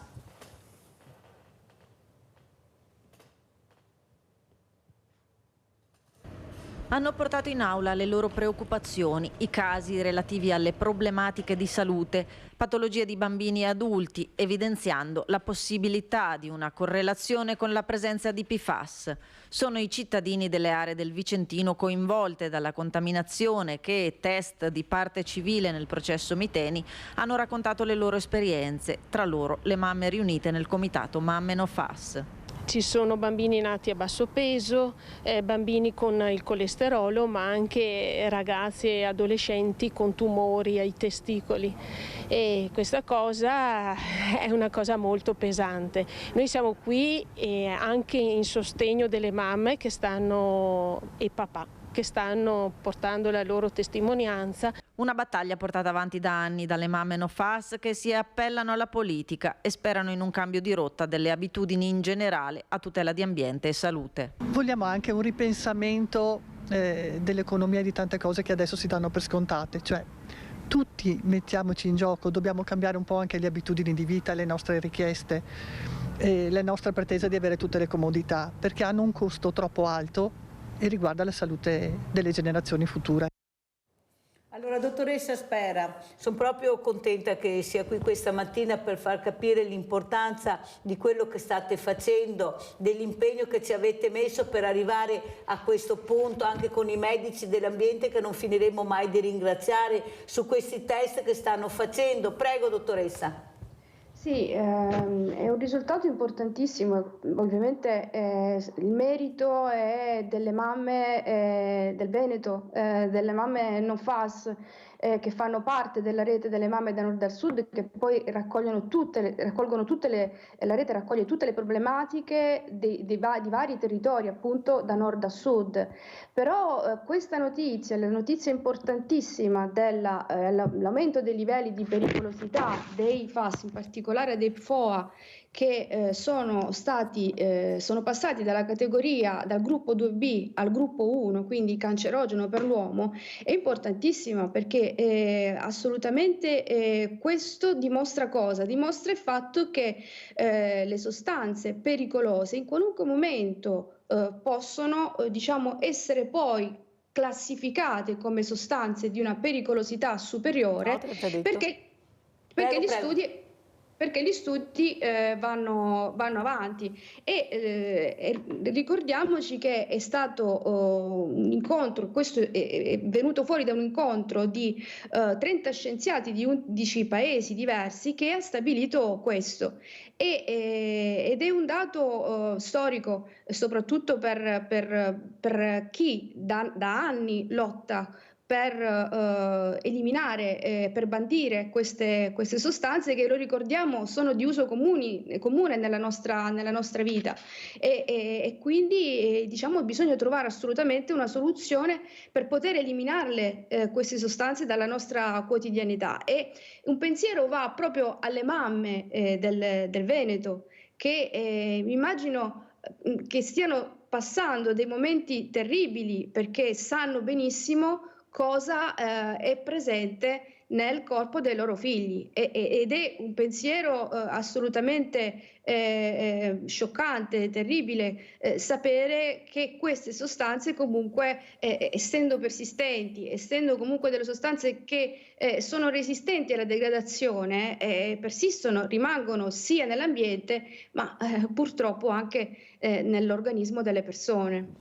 Ha fatto bene a spiegarlo, perché forse qualcuno non è riuscito o non vuole capire l'importanza invece di questi esami che sono stati fatti, di questa certezza che c'è adesso, fatta da ricercatori, da esperti, che veramente fanno riflettere molto, e chi deve agire dovrebbe agire immediatamente per cercare di mettere in sicurezza questi siti che non sono ancora in sicurezza, perché bisogna ancora continuare a dirlo. Allora, Giamuner, sport, salute, l'ambiente. Com'è la situazione, questo sport che anche tanti ragazzi fanno fatica ad avvicinarsi, sia per i costi o anche per pigrizia, come ho sentito a scuola? Sì, lo facevo, perché bisogna iniziare da bambini, già dall'asilo, a mio avviso, iniziare a fare attività motoria. Prego. Beh, decisamente sì, sia dall'età infantile, quindi dalle prime parti, dall'asilo, che già comunque in determinati asili questo già avviene, però dopo la fase elementare è molto importante. Come sai benissimo, il mio focus è centrato tantissimo sull'ambiente, perché la prospettiva dell'ambiente in chiunque di noi, soprattutto nei begli ambienti, far sport, è una valvola proprio di apertura mentale che induce l'organismo umano proprio a reagire a tanti stadi. Mi ha salvato personalmente perché l'allenamento fisico che facevo in natura mi ha portato ad alti livelli, e quindi lo consiglio a chi mi sta a fianco. Sì, bello in palestra, stare in palestra, però l'ambiente esterno per me arricchisce tantissimo, quindi focalizzo tantissimo lì i ragazzi e cerco di proprio, come si vede anche nelle prime parti, di praticare e di insegnare questi due sport che, come sapete benissimo, allora, ho vediamo portato. anche il video che ha mandato Zamuner, vediamo il primo video, che casomai lo commenti, prego. Qui dove siamo? Qui siamo su diversi punti, dal Piave al Sile. Vedete che cerco di trovare sempre dei bei scorci dove poter portare le persone ad allenare, ed è questo il mio focus, quindi trovare dei posti dove le persone si sentano bene e possano pagaiare e muoversi. Ecco, lo stand-up è qualcosa di unico dal punto di vista neuromuscolare e di allenamento, quindi è uno sport, è una disciplina che ormai è a livello mondiale, e quindi qui abbiamo dei posti, per esempio questo è tutta la parte del Piave che magari tanti non conoscono, quindi abbiamo degli scorsi per allenarsi e per passare dei momenti da camminata a nord walking a tutto, che sono qualcosa di unico. L'altra cosa che sto spingendo è la foot bike, quindi è di interesse anche addirittura per il direttore Benazzi, che da poco l'ha conosciuta e ben presto verrà anche con me in allenamento. La foot bike non è altro che un monopattino a spinta muscolare, quindi è una cosa molto semplice, di reminiscenza adolescenziale, quindi il bambino la ricorda benissimo perché la fa attualmente, però la può fare anche il grande, quindi l'adulto. E si possono andare dalle parti alte alle parti basse, vale a dire, a parti alte intendo la montagna, alla Laguna Veneta. Ormai il gruppo è ben sostenuto, nel senso che abbiamo parecchie persone che vengono la domenica in bei posti, come vedete, in modo da vedere tutto quello che abbiamo attorno, quindi di conseguenza con la foot bike possiamo raggiungere sia le parti collinari e appunto le parti della nostra restiera e anche del mare. Allora, dottoressa Spera, io penso che quando lei vedeva questi video, questa bella acqua trasparente, limpida, ecco, però bisogna capire, informarsi dove si vive, cosa si fa, cosa si mangia, questi esami che veramente non vengono fatti, adesso vedremo come andrà a finire, ecco, su questi ortaggi, su queste zone molto colpite, su quello che si mangia, su quello che si beve, perché mi sembra che ci sia stata proprio da parte della politica una superficialità incredibile, perché stiamo parlando di salute pubblica non a livello nazionale, a livello europeo e mondiale, questa è la verità. Non si è dato il giusto peso, tanto è vero che si continua ad avere questi siti che non sono in sicurezza. Ecco, vedendo queste immagini, lei cosa si sente di dire, sapendo invece benissimo qual è la situazione anche da noi nel nostro territorio, non in tutto fortunatamente, ma in buona parte del nostro territorio? Sì, allora, il discorso è questo, che recentemente si parla tantissimo di crisi climatica, riscaldamento globale e questo è un discorso legato diciamo, agli effetti sui cambiamenti climatici. Quando noi parliamo di CO2 non stiamo parlando di un inquinante, attenzione, stiamo parlando di un gas serra. E quindi i gas serra hanno degli effetti a livello globale. Il discorso dell'inquinamento è un discorso diverso, che però deve andare di pari passo, deve andare parallelamente alla crisi climatica. Perché questo? Perché l'inquinamento e quindi le sostanze inquinanti si riflettono a livello locale. Quindi a livello locale ci possono essere varie situazioni di inquinamento. A Taranto lo sapete tutti qual è il problema fondamentale. Da noi le sostanze inquinanti sono di varia natura, è difficile anche riuscire ad individuare dei singoli gruppi o famiglie di inquinanti perché sono tantissime, dal benzopirene, dalle diossine, metalli pesanti, le polveri sottili e via dicendo. Nel Veneto la situazione principale, più eclatante, è appunto quella dell'inquinamento delle acque da FAS, ed è assolutamente un problema enorme, un problema che io stessa, quando conobbi Michela Piccoli un paio di anni fa, anzi ormai sono 3 anni fa, rimasi sconvolta nonostante venissi da una realtà come quella di Taranto, ma avere la coscienza che appunto dopo aver fatto le analisi sui propri figli, avere la coscienza che ci sono quelle sostanze nel sangue dei propri figli è qualcosa con cui devi convivere, ma che è assolutamente devastante. Quindi noi dobbiamo tenere sempre presente che l'inquinamento e gli inquinanti, le sostanze inquinanti hanno ripercussioni a livello locale, che poi alla fine, ovviamente, risolvendo i nostri problemi localmente, alla fine complessivamente poi si risolve il problema a livello globale, nazionale.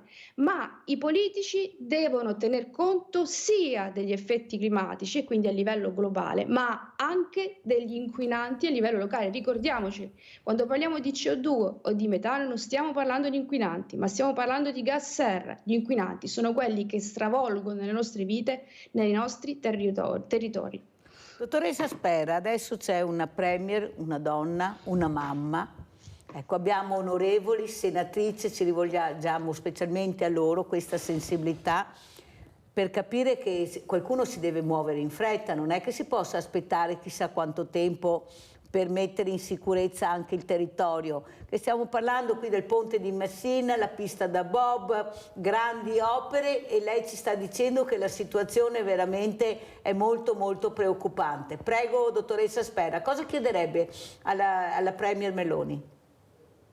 Direi innanzitutto che non siamo in una sorta di come dire, rischio. Noi abbiamo superato la condizione di rischio, siamo in una situazione di emergenza, e quindi quando c'è emergenza bisogna intervenire immediatamente, non c'è più tempo da perdere. Quindi io chiederei alla Meloni di impegnarsi a fare o a presentare o comunque a prevedere un piano di bonifica per tutti quei territori che hanno necessità di questo, perché ricordiamoci che se anche le aziende hanno finito la propria attività industriale, quindi sono state chiuse, sono ferme, non è sufficiente per dire bene, abbiamo risolto il problema. No, perché tutto quell'inquinamento prodotto negli anni si è accumulato nei territori, nei terreni, nelle acque, eccetera. E quindi bisogna intervenire per bonificare. Bisogna intervenire immediatamente, perché altrimenti il problema non si risolve. È la situazione del Veneto, ma anche la stessa situazione a Taranto. Se a Taranto chiudesse l'Ilva anche domani, non avremmo ancora risolto il problema, perché bisogna poi intervenire per bonificare. Dottoressa, ma avete chiesto un incontro con la Premier? Perché abbiamo sentito Michela Piccoli, che saluto, e tutte le mamme no FAS, che veramente hanno non un bel rapporto anche con il Ministro dell'Ambiente, che non risponde alle mail, non si fa sentire. Ecco, questo non è tollerabile, perché è pagato da tutta la comunità, è là per dare anche delle risposte, visto che hanno squadre e squadre di persone al loro fianco, e almeno rispondere alle mail. Ecco, cosa ci vuole dire, dottoressa? Allora, noi ben presto con tutta la rete nazionale il 13 di dicembre avremo un incontro, ovviamente online con tutta la rete delle mamme per poter stabilire come muoverci anche nelle azioni future. E questo è importante perché dobbiamo capire bene come rapportarci nei confronti dei politici. Fondamentalmente il nostro interlocutore principale è il Ministro dell'Ambiente, quindi dobbiamo sicuramente trovare il modo per poter entrare in comunicazione con questi politici. Diciamo che non dovrebbe essere un'azione che è un'altra lotta, nel senso che i politici sono lì perché devono ascoltare le istanze dei cittadini e quindi purtroppo però questo non sempre avviene, anche nei casi in cui noi siamo stati convocati per essere ascoltati, in realtà si è verificato qualcos'altro, cioè hanno utilizzato le informazioni che noi avevamo nel territorio per fare delle leggi pro azienda e non pro cittadini. Antonio da Padova, se non mi cade la linea, poi continuiamo. Vai Antonio. Praticamente buongiorno Mirella e buongiorno anche all'ospite. Ciao Antonio, scusa se ti ho fatto aspettare. Ma va là, ma guarda, io quando tu mi fai aspettare, io ascolto e sento cos'è che dicono gli altri, perché io non è che devo essere io a dire cos'è che devo fare, e siete voi che dovete dire cos'è che si deve fare, e difatti io ascolto. Grazie Antonio. E con pazienza e comunque dico l'ambiente. Ma l'ambiente è già tanti anni che dico che l'ambiente in Italia non è rispettato. Io andavo all'estero negli anni 70-80, vedo la differenza che c'era tra di là, il confine di là e il nostro confine. Praticamente noi siamo un po' barbari, noi l'ambiente ce ne freghiamo, difatti ti vedi, si parla del bob, si parla del ponte dello Stato di Messina, quando abbiamo acqua in casa, quando piove abbiamo l'acqua, alluvioni, quando non piove abbiamo siccità, cioè, sono tutte cose che praticamente noi in Italia, già che capiamo una cosa, le comodità si pagano. Io Mirella quando avevo 20 anni andavo a fare la spesa sotto la neve, adesso vai a fare la spesa in questi ambienti caldi d'inverno, che io sudo d'inverno quando vado a fare la spesa, perché ci sono riscaldamenti in questi supermercati, centri commerciali, ed estate c'è freddo, io entro e c'ho sempre il raffreddore, io d'estate ho sempre il raffreddore, perché vai a fare la spesa, 40-50 gradi fuori e 27 gradi dentro, ma queste qua Mirella sono cose che si pagano. È inutile che ce la mettiamo per l'ambiente. Questo qua è l'ambiente. Ma quando è che si tornerà a fare la spesa sotto la neve? Andavo anche a scuola a piedi sotto la neve. Adesso purtroppo Mirella poi mi taccio. Purtroppo le comodità si pagano e si pagano con l'ambiente. Difatti si vede. Io che poi sono anche vicino a Piove, stanno costruendo un supermercato ogni anno. Ma vi rendete conto? E un'altra cosa, e la cosa più grave, è che tutti questi centri commerciali non hanno neanche i pannelli solari, praticamente non sono neanche a green. E io entro il 2035 dovrò fargli la casa green, pannelli solari, cappotti, fornelli green. Vedete conto la società? Questa è pura dittatura. Tu stai agevolando le multinazionali e l'ambiente me lo fai pagare a me.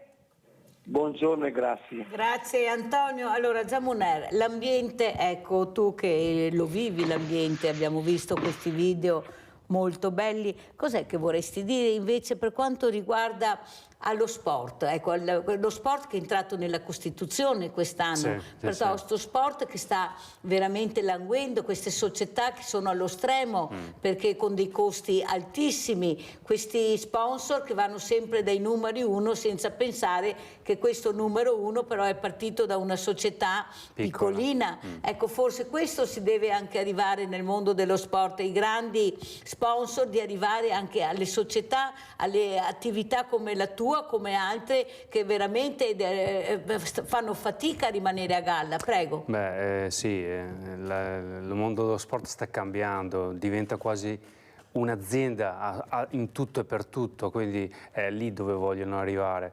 Non c'è più la piccola società sportiva, mi faccio di riferimento da quando ho imparato lo sport io da piccolo, quindi era tutto proprio semplice, quasi semplice. Adesso è troppo strumentalizzato, troppe ASD stanno anche chiudendo, perché questo è il fatto, quindi ci saranno, come ci sono i centri commerciali, arriveranno anche per le nostre ASD, le SSD, le società sportive dilettantistiche. Quindi, anche perché la burocrazia ha dato veramente ha dato una la mazzata numero uno. E quindi questo è la morte, io la vedo come morte dello sport, perché privilegia soltanto un'elite di persone e anche per il mondo sportivo rivoluziona anche determinate figure, quindi anche per il trainer diventa un lavoro, però deve essere inquadrato come lavoro e quindi prenderlo come lavoro.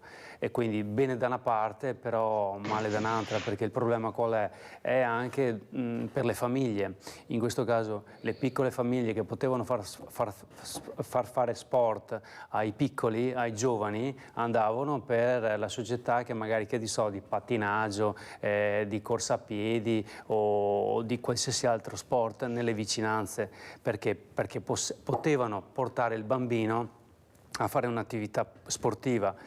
E adesso sono limitati da tante cose, perché lievitano i prezzi, perché come... La burocrazia non ne parliamo. E quindi è un grande e grosso problema, diventa elitario, perché chi può fare un certo tipo di percorso ai ragazzi diventa elitario. Cioè, da me arrivano determinati ragazzi che comunque vogliono le mamme far fare dei percorsi completi, multidisciplinari e completi, e quindi sai, come lavoro sia dalla parte acqua alla parte piscina, alla parte funzionale e dopo la parte atletica vera e propria. Quindi è una preoccupazione, sono molto preoccupato di questo, tanto, ma tanto. Allora andiamo a vedere anche cosa è successo, era ottobre, poi lo commentiamo con la dottoressa Spera, PFAS, società idriche. Andiamo a sentire. Mi sembra abbastanza evidente che l'evento di cui parliamo in questo processo, quindi l'avvelenamento e il disastro, così come anche l'inquinamento, che sono i tre capi di imputazione di cui fondamentalmente si discute, abbia le caratteristiche della permanenza. Per questo motivo, nell'ultima udienza del processo sull'inquinamento dei FAS, gli avvocati di parte civile delle società Acque del Chiampo, Viacqua, Acque Venete e Acque Veronesi intendono scongiurare la prescrizione dei reati oggetto delle imputazioni a carico dei 15 manager di Miteni, ICG e Mitsubishi Corporation. I legali hanno chiesto formalmente alla Procura della Repubblica di modificare il capo di imputazione, che è circoscritto a tempi storici ben precisi di oltre 10 anni fa. I periti tecnici di parte civile, il geologo Pierluigi Bullo e il professore ordinario di chimica all'Università di Padova Antonio Marcomini hanno dichiarato ai giudici della Corte d'Assise del Tribunale di Vicenza che le sostanze perfluoroalchiliche non sono degradabili e a causa della loro persistenza possono rimanere nell'ambiente per centinaia d'anni. Inevitabile dunque la richiesta di modifica del capo di imputazione. In modo che si possa contestare la continuazione dell'evento e evitare anche i rischi di prescrizione del reato. Tra l'altro questa richiesta è funzionale a assicurare la più ampia tutela della cittadinanza, che nel caso di malaugurata conclusione di un processo di questo genere, che è destinato a durare ancora moltissimo tempo, con una eventuale dichiarazione di prescrizione, si vedrebbero esposti al rischio del pagamento in bolletta dei costi delle riparazioni ambientali. A lei il commento, dottoressa Spera? Sì, allora, più semplicemente esiste un principio fondamentale che si riassume così: chi inquina paga. E quindi chi ha inquinato deve pagare. Non è che se diciamo sono passati degli anni e come appunto abbiamo sentito questi inquinanti continuano a persistere nell'ambiente, allora deve farla franca. No, assolutamente. tutti coloro che svolgono delle attività che hanno un elevato impatto sull'ambiente devono assumersi. Però mi scusi dottoressa, spera, apriamo una parentesi, lo sa che in Italia abbiamo la prescrizione e chi ha tanti soldi può arrivare alla prescrizione e quando sei arrivato là, ciao. Cioè, lo diciamo perché qualcuno forse si dimentica che c'è anche questo problema. Ecco, ce l'abbiamo solo noi la prescrizione in Europa, non c'è nessun altro paese, però noi abbiamo anche questo tallone d'Achille non da poco. Prego dottoressa. Assolutamente sì, ma diciamo che per quanto riguarda i reati ambientali, infatti non ci dovrebbe essere assolutamente nessun tipo di prescrizione. Noi a Taranto abbiamo avuto, probabilmente ne avrete sentito parlare, il processo ambiente svenduto e nonostante ci siano stati alcune parti dei reati che sono andati in prescrizione, però ci sono state delle condanne proprio nei confronti di coloro che hanno inquinato e che addirittura non sono più dirigenti di quell'azienda. Cos'è che la preoccupa per di più, dottoressa Spera, proprio in questo momento? Cos'è che le fa più paura, che siete più preoccupati? Il fatto che comunque non si possa, diciamo, noi non possiamo pensare che i problemi possano risolversi a colpi di processi o non possiamo chiedere aiuto al diritto penale ogni volta per risolvere i problemi. Il problema deve essere risolto perché esiste una classe politica che lo deve risolvere, cioè, e devono intervenire immediatamente. Il problema fondamentale sono le bonifiche. Se non si interviene nelle bonifiche e ovviamente fermando le fonti inquinanti non risolviamo nulla. Noi staremo a parlare di inquinamento, avremo ottenuto dei risarcimenti magari per dei processi per disastro ambientale, ma non avremo risolto il problema. E questa è la cosa che mi preoccupa di più, che quando si parla di processi ovviamente sono legittimi, assolutamente l'unica cosa che possiamo fare ancora oggi. Ma il problema comunque è la politica che deve intervenire, che deve fare qualche cosa per poter soprattutto bonificare i territori, perché altrimenti non abbiamo risolto nulla.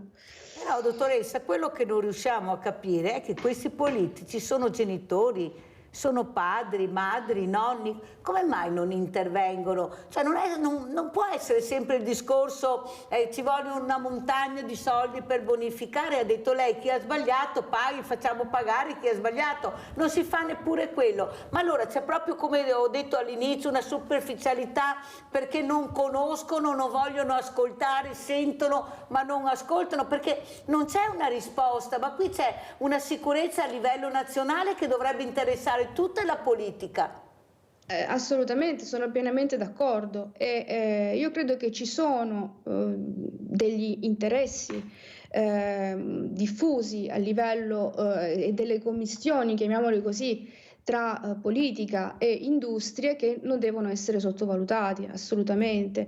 Cioè nel momento in cui noi abbiamo dei politici che non intervengono per poter impedire, perché fondamentalmente si tratta di quello, impedire che un reato venga commesso, un reato ambientale, o comunque noi parliamo di reati ambientali, ma in realtà tutto quello che si riversa nell'ambiente poi si ripercuote sulla salute dei cittadini. E quindi mi chiedo come si faccia a non pensare che invece bisogna tutelare fondamentalmente la salute delle persone, in particolare dei bambini. Ricordiamolo, sono i primi indicatori che c'è qualcosa che non va nell'ambiente quando le incidenze di patologie soprattutto si ripercuotono e si verificano sulle fasce di età più giovani. Ad esempio, io porto l'esempio della mia città, a Taranto, le indagini epidemiologiche hanno dimostrato che chi si ammala di particolari tumori anche rari sono soprattutto i bambini nel nostro territorio. Ecco, noi dobbiamo pensare a questo. Purtroppo però siamo lasciati soli nelle nostre battaglie, ma io credo fermamente nelle battaglie dei singoli territori. Non dovrebbero essere che battaglie in realtà, dovrebbero essere, diciamo, azioni di vigilanza e di pungolo nei confronti della politica. La comunità deve essere molto attenta. Abbiamo Italo Guglielmo da Padova, vai Italo Guglielmo. Buongiorno a tutti, buongiorno alla dottoressa Spera. alla quale vorrei rivolgermi. Io sono un 75enne e sono molto ottimista e molto soddisfatto della mia vita. Perché dico questo? Qualche mese fa ero per via di problemi di cuore più di là che di qua, ma in ospedale mi hanno curato, mi hanno salvato e ho ripreso a fare la mia vita normalissima. I miei parenti più stretti, mi riferisco alla mamma e ai fratelli, sono morti più giovani di me, ma io a 75 anni sono ancora qua. Quindi questa società nel bene tantissimo e nel male tanto mi va bene, perché io vivo di più dei miei antenati, molto di più dei miei antenati.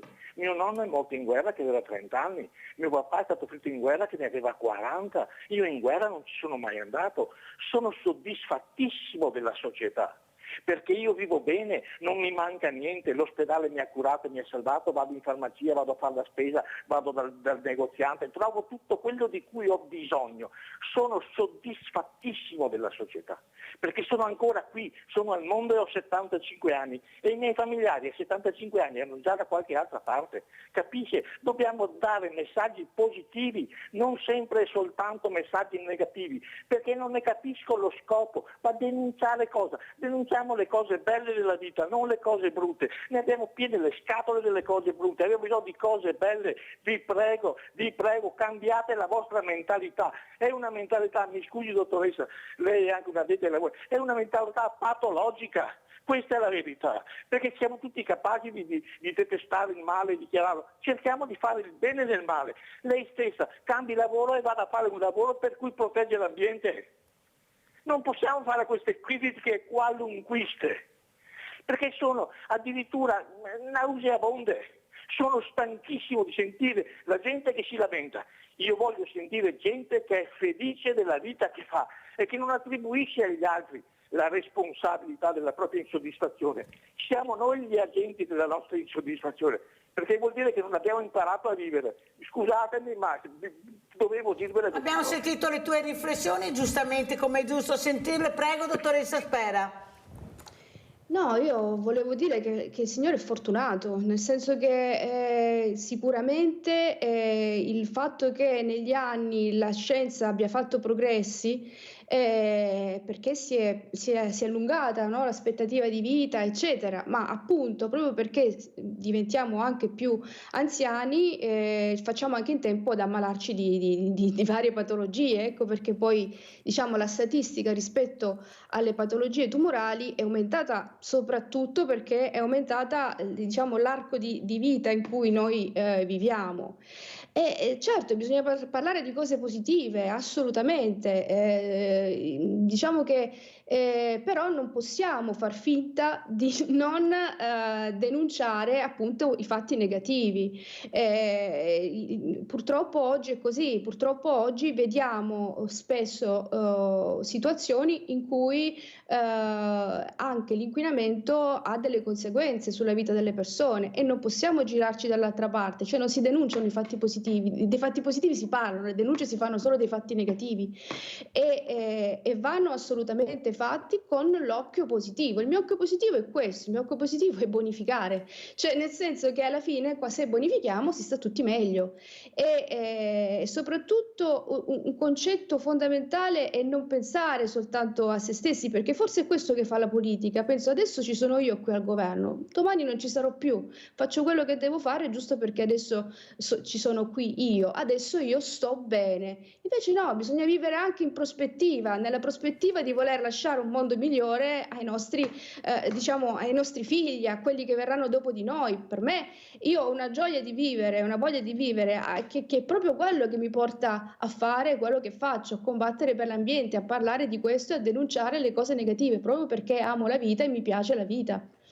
Anche perché vorrei vedere se Italo Guglielmo avesse dei figli con questi valori nel sangue, se sarebbe così contento e vorrebbe dire quello che ha detto questa mattina. Forse perché non li trova in se stesso quei valori e quindi sarebbe contento. Il problema è che chi ha questi valori, come abbiamo sentito, dottoressa Spera, da queste mamme, da questi papà, che io ho avuto in trasmissioni, non sapere quale sarà il futuro della salute dei propri figli, oppure i medici dell'ambiente che hanno spiegato molto bene, non è da stare così tranquilli, anche perché non è che non si possa intervenire, si può intervenire visto i ricercatori, la scienza, la tecnologia che abbiamo. È là il grosso problema, che si può intervenire, non si interviene. Cosa ne pensi, Zamuner? No, vabbè, io di per sé quando andavo con il SAP e la canoa mi dà enorme fastidio vedere l'inquinamento sul fiume, quindi ho fatto situazioni proprio di recupero anche di materiali da questo, quindi anche quando trovo aree dove vedo del gasolio, che avverto subito l'ARPAV di conseguenza, però quindi sono attento a questo, l'acqua è un bene prezioso e adesso come adesso è da star veramente, è un bene che va salvaguardato, quindi quando sento quello che diceva la dottoressa Serena, cioè resto sconvolto perché è troppo potente. Anche perché la scienza e la ricerca hanno fatto i conti e 1 più 1 fa 2, non è che ci sia tanto via di scampo. Allora se possiamo migliorare, cerchiamo di migliorare mettendo in sicurezza questi inquinanti che ci sono. Abbiamo Monica da Paese, ciao Monica. Buongiorno, intanto volevo fare i complimenti al suo ospite per lo sport. Grazie. E anche alla dottoressa Serena. Allora, premetto che la telefonata del signore di prima che vuol sentire tutto positivo, purtroppo la vita non è così. Purtroppo la vita ti porta ad avere tanti problemi di salute e non siamo tutti felici e contenti. Purtroppo la vita è così e bisogna affrontarla ogni giorno, che si dicano cose positive o negative, la vita è questa purtroppo, vorrei dire. Grazie Monica, prego. Fratello disabile, appunto, tanto per dirne una, è su una comunità, malato psichiatrico da 30 anni, si chiama Vianello Gianni, forse lo conosci Mirella, tu, mio fratello. Può essere, sì. E appunto, tanto per dirne una, insomma, roba negativa, però per me è positiva perché gli voglio un bene dell'anima, mio fratello. Poi vorrei dire, appunto, hanno aperto, cambiando discorso, hanno aperto Burger King davanti alla Castellana di Paese. Voi dovreste vedere alla fermata dell'autobus quante immondizie ci sono. Da quando hanno aperto sto Burger King, lo sai che tu sono vegetariana, lo sai tu Mariella, sono un po' contro e tutti i ragazzi giovani vanno a mangiare in questo posto e io prendo l'autobus per andare al lavoro e trovo una miriade di immondizie, di cose, di quello che sono andati a mangiare a sto Burger King, tutte immondizie, ma una roba, cioè veramente una roba. Hai fatto bene a fare la segnalazione, la gireremo a chi di dovere, Monica, perché è molto importante quello che diceva Zamuner, quello che vedo, e qua dobbiamo metterci veramente tutti quanti, anche se devo dire la verità che Treviso per fatto di riciclaggio veramente siamo i primi assoluti in classifica, perciò ringrazio la mia comunità invece che fa questo, perché è molto importante. Si parlava prima col sindaco, ecco, ma perché sporcare, deturpare un ambiente con sostanze, con plastica, che veramente le puoi portare a casa, puoi mettere nei bidoni, cioè, perché non si fa questo? Cos'è questo buttare? Guarda, io qualsiasi, forse educazione civica questa, andrebbe insegnato questo, con degli istruttori della footbike stiamo andando dentro le scuole a promuovere anche questa semplice cosa, cioè ripulire l'area dove tu giochi, lavori o fai sport. Quindi, però va insegnato questo ancora adesso la vedo un tabù per tanti, mangiano e sembrano che gettarlo per terra sia quasi, tanto c'è qualcun altro che pulisce, non la vedo bene, ecco. Educazione civica. Andiamo a vedere, torniamo a Vicenza, invece Acque e Chiampo. Andiamo a sentire, poi commentiamo con la dottoressa Daniela Spera e poi la salutiamo. Andiamo a sentire. Acque e Chiampo. A misura in cui questo risarcimento verrà concretamente erogato, il cittadino sarà sollevato dagli oneri di corresponsione di una tariffa più elevata. Anche il legale della società idrica Acque del Chiampo stigmatizza il rischio per la collettività di doversi sobbarcare, oltre al danno ambientale e alla salute già patito, anche il danno economico derivato dall'inquinamento dei FAS. Nell'ultima udienza del processo contro i 15 manager che hanno gestito l'impianto di Tristino della Miteni, è stato il turno a testimoniare del direttore generale Andrea Chiorboli, che ha elencato quanto la sua società ha fin qui finanziato. Dal 2013 ad oggi sono stati spesi oltre 8 milioni di euro per garantire la continuità del servizio con l'installazione e l'adeguamento degli impianti di trattamento, alla continua verifica dell'assenza di inquinanti attraverso analisi chimiche, la sostituzione dei filtri a carbone attivo e la realizzazione di una rete di interconnessione con altre fonti sicure.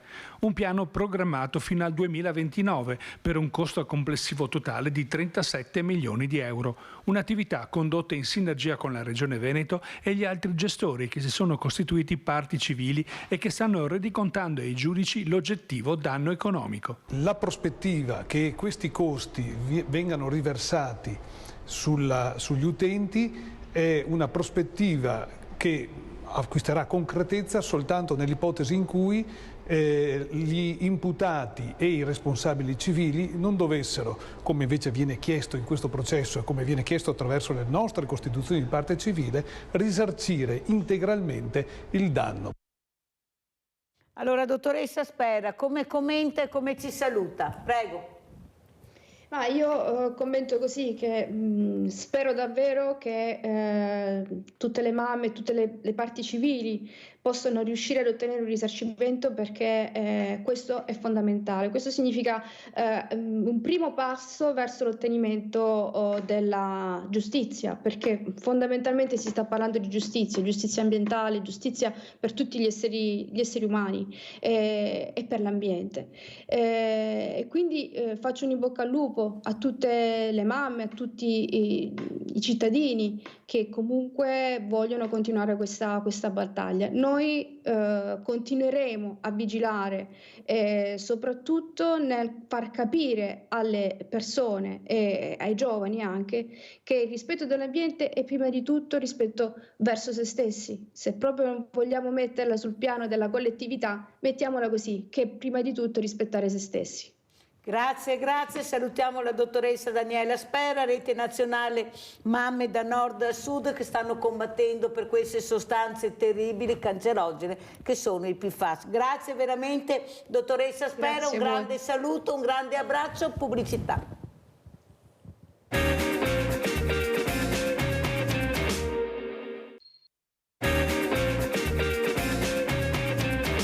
È rimasto con noi Nicola Zamuner, visto che era arrivato in ritardo, proprio per cercare di capire, ecco, questo mondo dello sport che deve coinvolgere, intrigare sempre più i giovani. In qualche maniera dobbiamo arrivarci, dobbiamo andarli a prendere se loro non arrivano, perché a mio avviso non arriveranno mai, come dici tu. Bisogna andare dove ci sono e cercare di far capire l'importanza dello sport, che delle volte salva anche la vita. Ecco, pensiamo veramente a queste discipline che sono fantastiche, ne abbiamo tantissime possibili, che nessuno riesca a capire che si può scegliere nella vita e scegliere anche bene. Prego, Samuele. Guarda, cerco di andare dentro e far conoscere i vari sport io ai ragazzi, quindi entro nelle scuole e cerco nella parte multidisciplinare di vedere i vari soggetti. Come sai, lavoro anche con i disabili e quindi però bisogna vedere chi attecchisce. C'è chi magari è indirizzato per l'ambiente terra, in questo caso correre a piedi, fare attività aerobica, posso andare dalla bici, dal mountain bike, da tante altre cose. Chi invece magari è predestinato magari per il lavoro dell'acqua, ok? Quindi io mi muovo in questi vari campi qui. Certo, ti dico la verità, è difficile in questo momento arrivare ai giovani, quindi riscuotere queste nuove discipline e farle recapitare come fossero proprio una pratica sportiva che potrebbero fare. Prima si parlava di influencer, non è che l'influencer serva di per sé, ma serve magari per far conoscere la disciplina, questo intendevo, perché i mentori o chi è addetto per far proprio innamorare il ragazzo alla disciplina sportiva invece è il trainer, quello è il focus più importante. Con la squadra che ho attivato qui a Treviso ormai sono, tra virgolette, in modo positivo drogati di questo sport e mi richiedono sempre più attenzione, quindi è bello vedere questo e avere trasformato questi, tra virgolette, adolescenti un po' cresciuti, li chiamo, a far sport, quindi... Però quello che noto, Zamunai, volevo vedere e capire con te se è vero, è che ci sono poche famiglie assieme che fanno sport. Non so, nei momenti liberi, ma mamma, papà e ragazzo, ragazzina, sì, assieme. Ecco, ne vedo pochi, anche sì, questo sarebbe bello vedere sì, di più. Allora, capita magari che ci sia il bambino piccolo, ma quella fascia che è delicata non starà mai col genitore. Non sta mai col genitore perché lì bisogna andare quasi e parlarne con dei psicologi e tutto.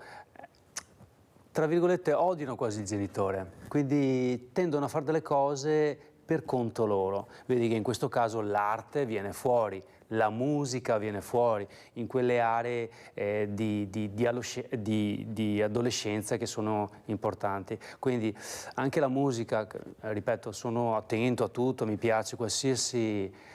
Però adesso, come ben sai, quello che viene sulla musica è spinto troppo forte. Molto forte, dal trap a che stanno spingendo un contorno della metrica, anche delle parole che inseriscono dentro, sia per il rispetto della donna ma anche per i ragazzi, che è molto forte. E loro, mi preme anche dirlo, ma ripeto, anche se ascolto di tutto perché mi piace, mi preme dirlo perché è in una fase molto delicata che è molto importante. Allora andiamo a vedere anche, visto che abbiamo parlato di costi e veramente queste famiglie in difficoltà, andiamo a vedere spesa anti-inflazione.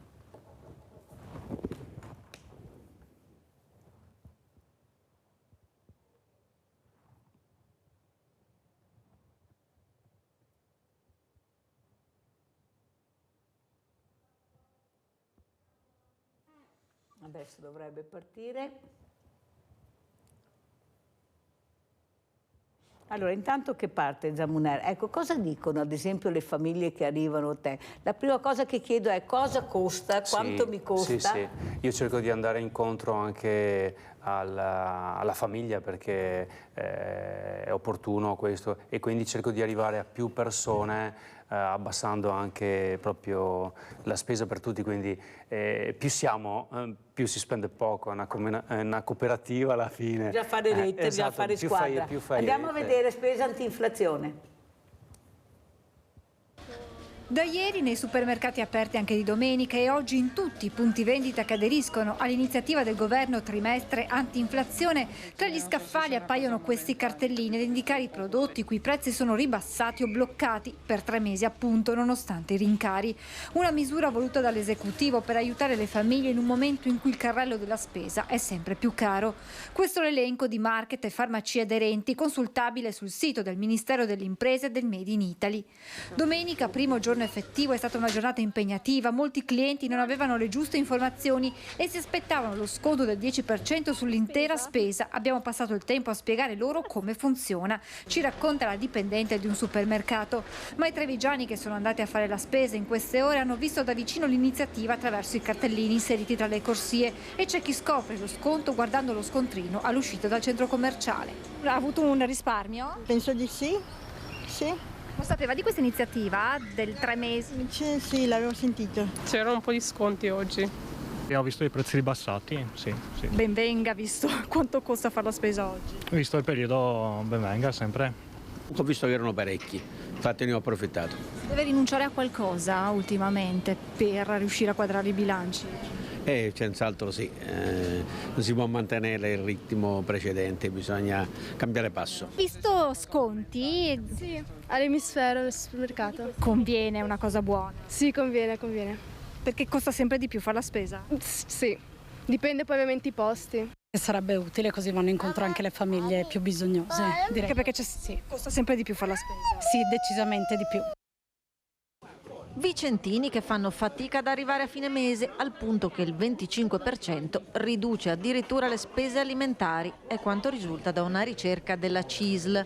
Ciò significa che un vicentino su 4 ha tagliato su un bene necessario, il cibo. Con tutti gli aumenti, non solo causa inflazione, ma anche la situazione soprattutto economica e riguardante in questo caso le famiglie, ed è emerso che un cittadino, e in questo caso vuol dire famiglia, su 4 ha ridotto le spese alimentari, quindi non sto parlando di pensionati, la ricerca riguardava i cittadini di Vicenza rispetto a questo proprio della provincia, questo è il dato. Va poi considerato che nel Vicentino ci sono circa 40.000 pensionati che percepiscono il reddito minimo. Se io guardo e traduco questo dato riferito al reddito, è chiaro che chi ha minor reddito è quello che probabilmente ha rinunciato maggiormente. Allora, siccome i redditi minori è fatto dai pensionati, sono un dato che in provincia di Vicenza ad esempio ci sono oltre 40.000 pensionati che hanno la pensione minima che è 600 euro al mese.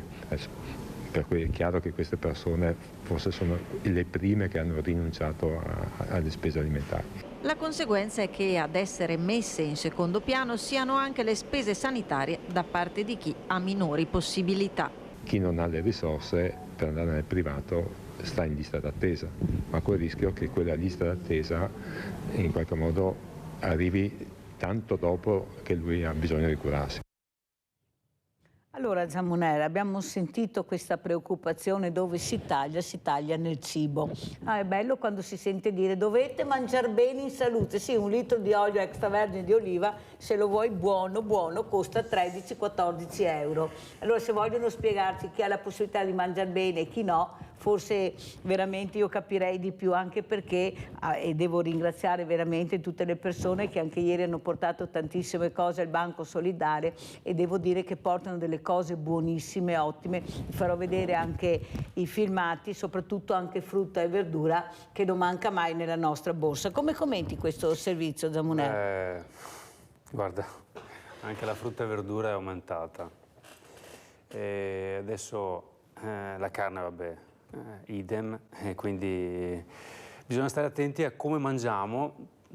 Sicuramente tireremo via più carboidrati, quindi i dolciumi più li tireremo via meglio è, e andiamo come andavano una volta, perché una volta tantissimi fagioli, quindi andremo più sul vegetariano, tra virgolette, anche sulle proteine, quindi però questo è triste, è una società che proprio siamo presi... Tu sei un padre di famiglia, sì. Hai una moglie, 2 figli, lavorate, però mi dicevi è dura, è molto dura. Molto, fatica arrivare a fine mese, e con salti e impennate, e pregando che non ti succeda qualche problemino dal punto di vista, non so, rotture da una parte o dall'altra, l'elettrodomestico, la macchina, quindi...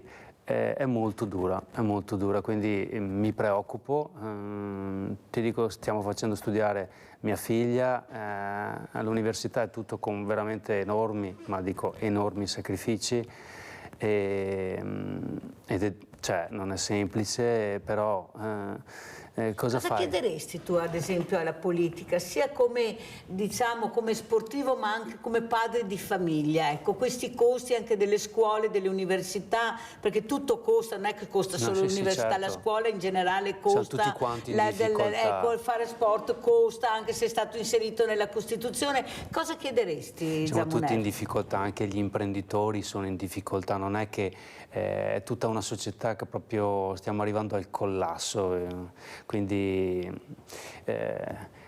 cosa dico? Guardiamoci bene dentro, guardiamoci bene dentro e secondo me dobbiamo arrivare ad aiutare, ma aiutare sinceramente le persone, perché ci sono tanti soldi che arrivano e vanno a finire da altre parti, come benissimo si sa. E quindi è quello il discorso, vanno destinati anche a determinate aree e quindi loro, i politici sono quelli che governano e devono tenere sotto controllo queste cose qua e lo vedono e lo sanno, e quindi dal mio punto di vista è opportuno che questa politica ascolti le famiglie, le aiuti, ma nel vero senso. Allora andiamo a vedere e a sentire questo, proprio andiamo a Treviso, indagini poveri.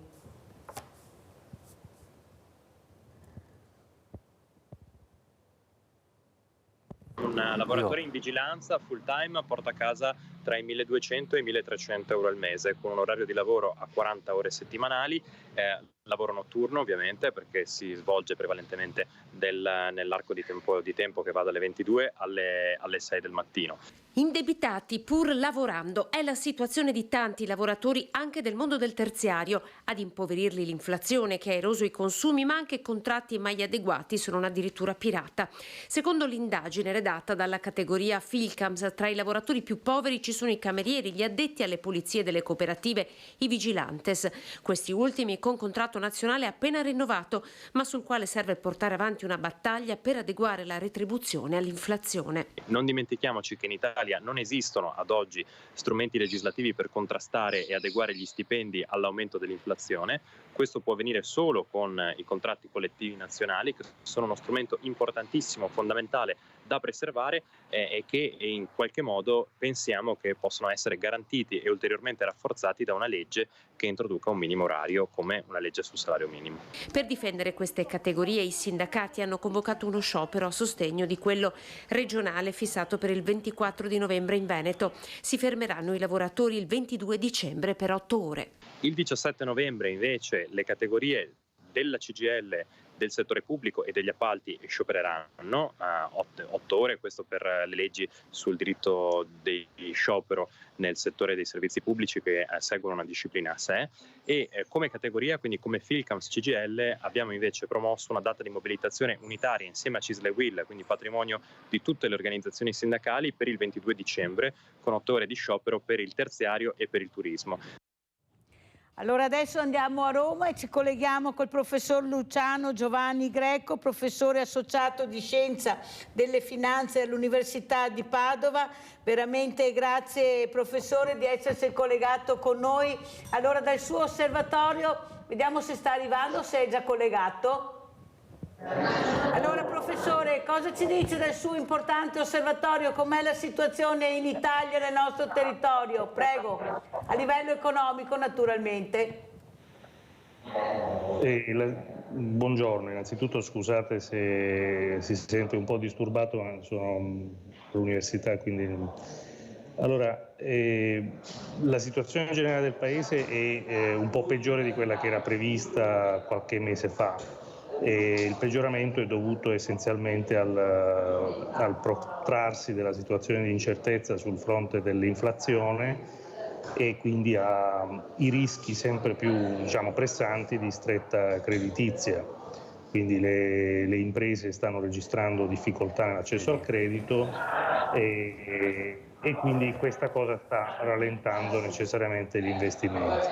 Questo è probabilmente il fattore più importante che sta in questo momento creando difficoltà al nostro Paese, motivi per cui il Governo ha opportunamente rivisto a ribasso le stime di crescita per il prossimo anno e anche ha deciso, e questa non era una cosa scontata, di fare una manovra, di rinviare al 2026 il risanamento dei conti pubblici, questo già da qualche settimana. Il Veneto è in questo contesto, quindi ovviamente il Veneto, essendo un po' la locomotiva dal punto di vista industriale del nostro Paese, registra anche un po' di difficoltà dal punto di vista dei mercati internazionali conosciamo tutte le incertezze di tipo politico, quindi le guerre, insomma, non solo in Ucraina, anche adesso nel Medio Oriente. Da qualche settimana c'è sempre sullo sfondo la crisi, diciamo, politica, che poi si riverbera sulle relazioni commerciali fra Cina e Stati Uniti. Questo ha effetti negativi anche sul commercio internazionale, in particolare che riguarda il nostro Paese. E in ultimo, aspetto non secondario, la nostra economia, in particolare appunto anche quella veneta, è esposta alle difficoltà che derivano dalla crisi immobiliare cinese, quindi che potrebbe essere diciamo, il vero fattore in grado di innescare anche una crisi di tipo globale. Quindi questa è la situazione adesso. Per il momento sul fronte dell'occupazione non si vedono segnali negativi, anzi l'occupazione va comunque bene.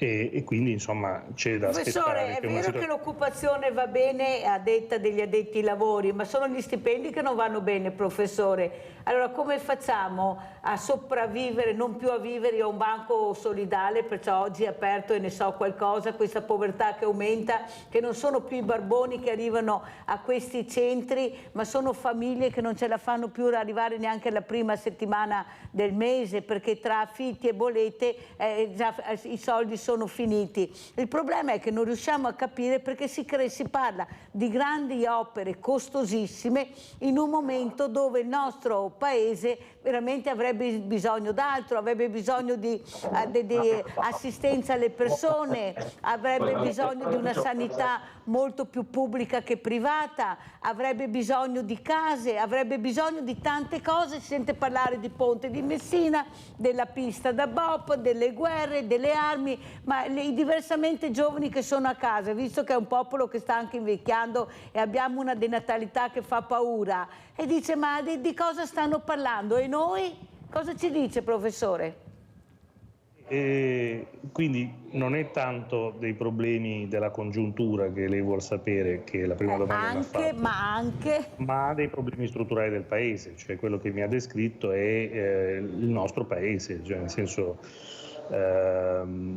diciamo, il precariato, la difficoltà, diciamo, delle fasce sociali più deboli del mondo del lavoro non è una cosa che è nata adesso, è un problema che abbiamo da alcuni anni.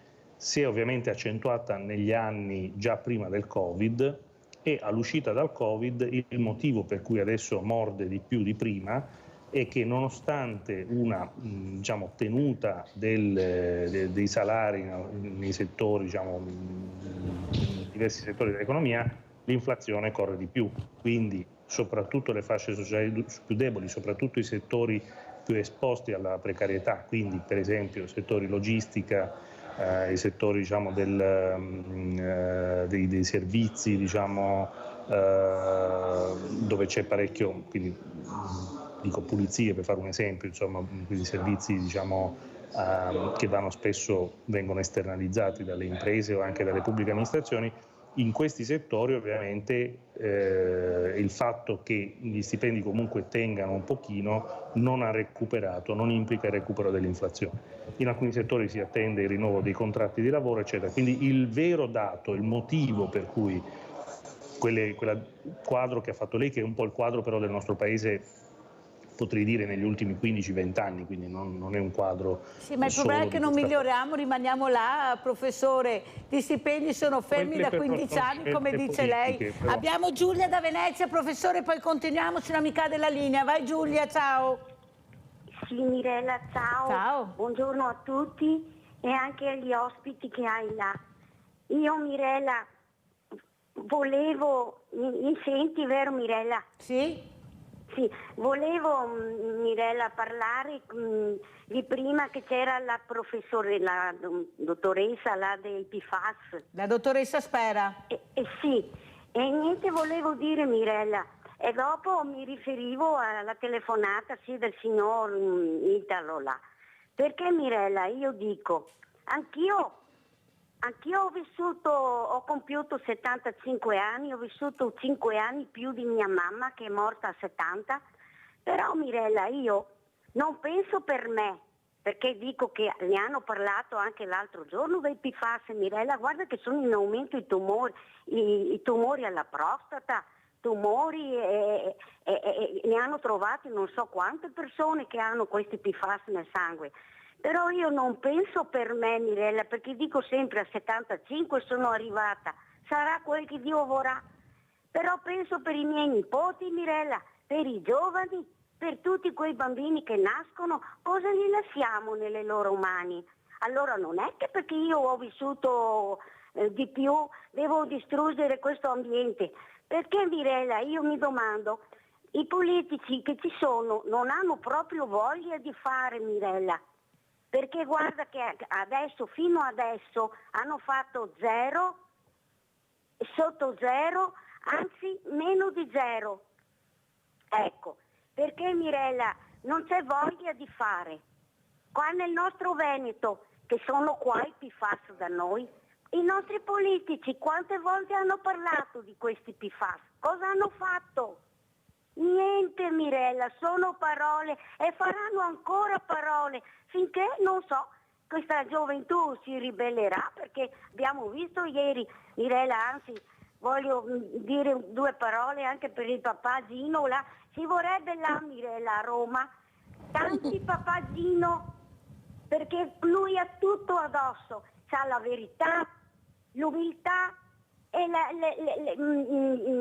l'umanità e anche la misericordia. Abbiamo visto ieri, non si può più tacere, Mirella, hanno fatto 5 minuti, io ho battuto la porta. Di rumore, bisogna fare rumore, bisogna parlare, non bisogna più stare zitti e dire che va tutto bene. Mirella, ciao, ti ringrazio del tempo e spazio che mi hai dato. Ci mancherebbe. E ti saluto, ti ringrazio per tutto quello che fai. Solo tu, Mirella, fai, perché tu oggi ce l'hai là in mano la povertà che viene là nel tuo sì, banco, oggi la tocco con mano al banco alimentare, Mirella, hai detto bene Giulia. Grazie cara Giulia. Allora, professor Greco, lei è direttore del CRIEP, Centro di Ricerca Interuniversitario sull'Economia Pubblica delle Università di Padova, Venezia e Verona. Cosa dicono questi ragazzi, questi universitari? Perché parlate anche dell'economia, che è la cosa più importante. Ecco, questo popolo che veramente si sta ribellando, sta cominciando a parlare, ecco, fa fatica a stare zitto, finalmente dico io, sa professore, però questo grazie anche ai giovani, a quei giovani che ci mettono la faccia, che hanno il coraggio di dire basta. Prego. I ragazzi, diciamo, che vengono all'università, intanto ne vengono meno di quelli che dovrebbero esserci, nel senso che proprio per la difficoltà di cui parlavamo prima, dell'inflazione, in particolare del caro affitti, quindi la difficoltà di trovare una stanza, insomma, nelle città universitarie e in particolare a Padova, ma non è solo Padova, insomma, è un po' un problema di tutto il paese.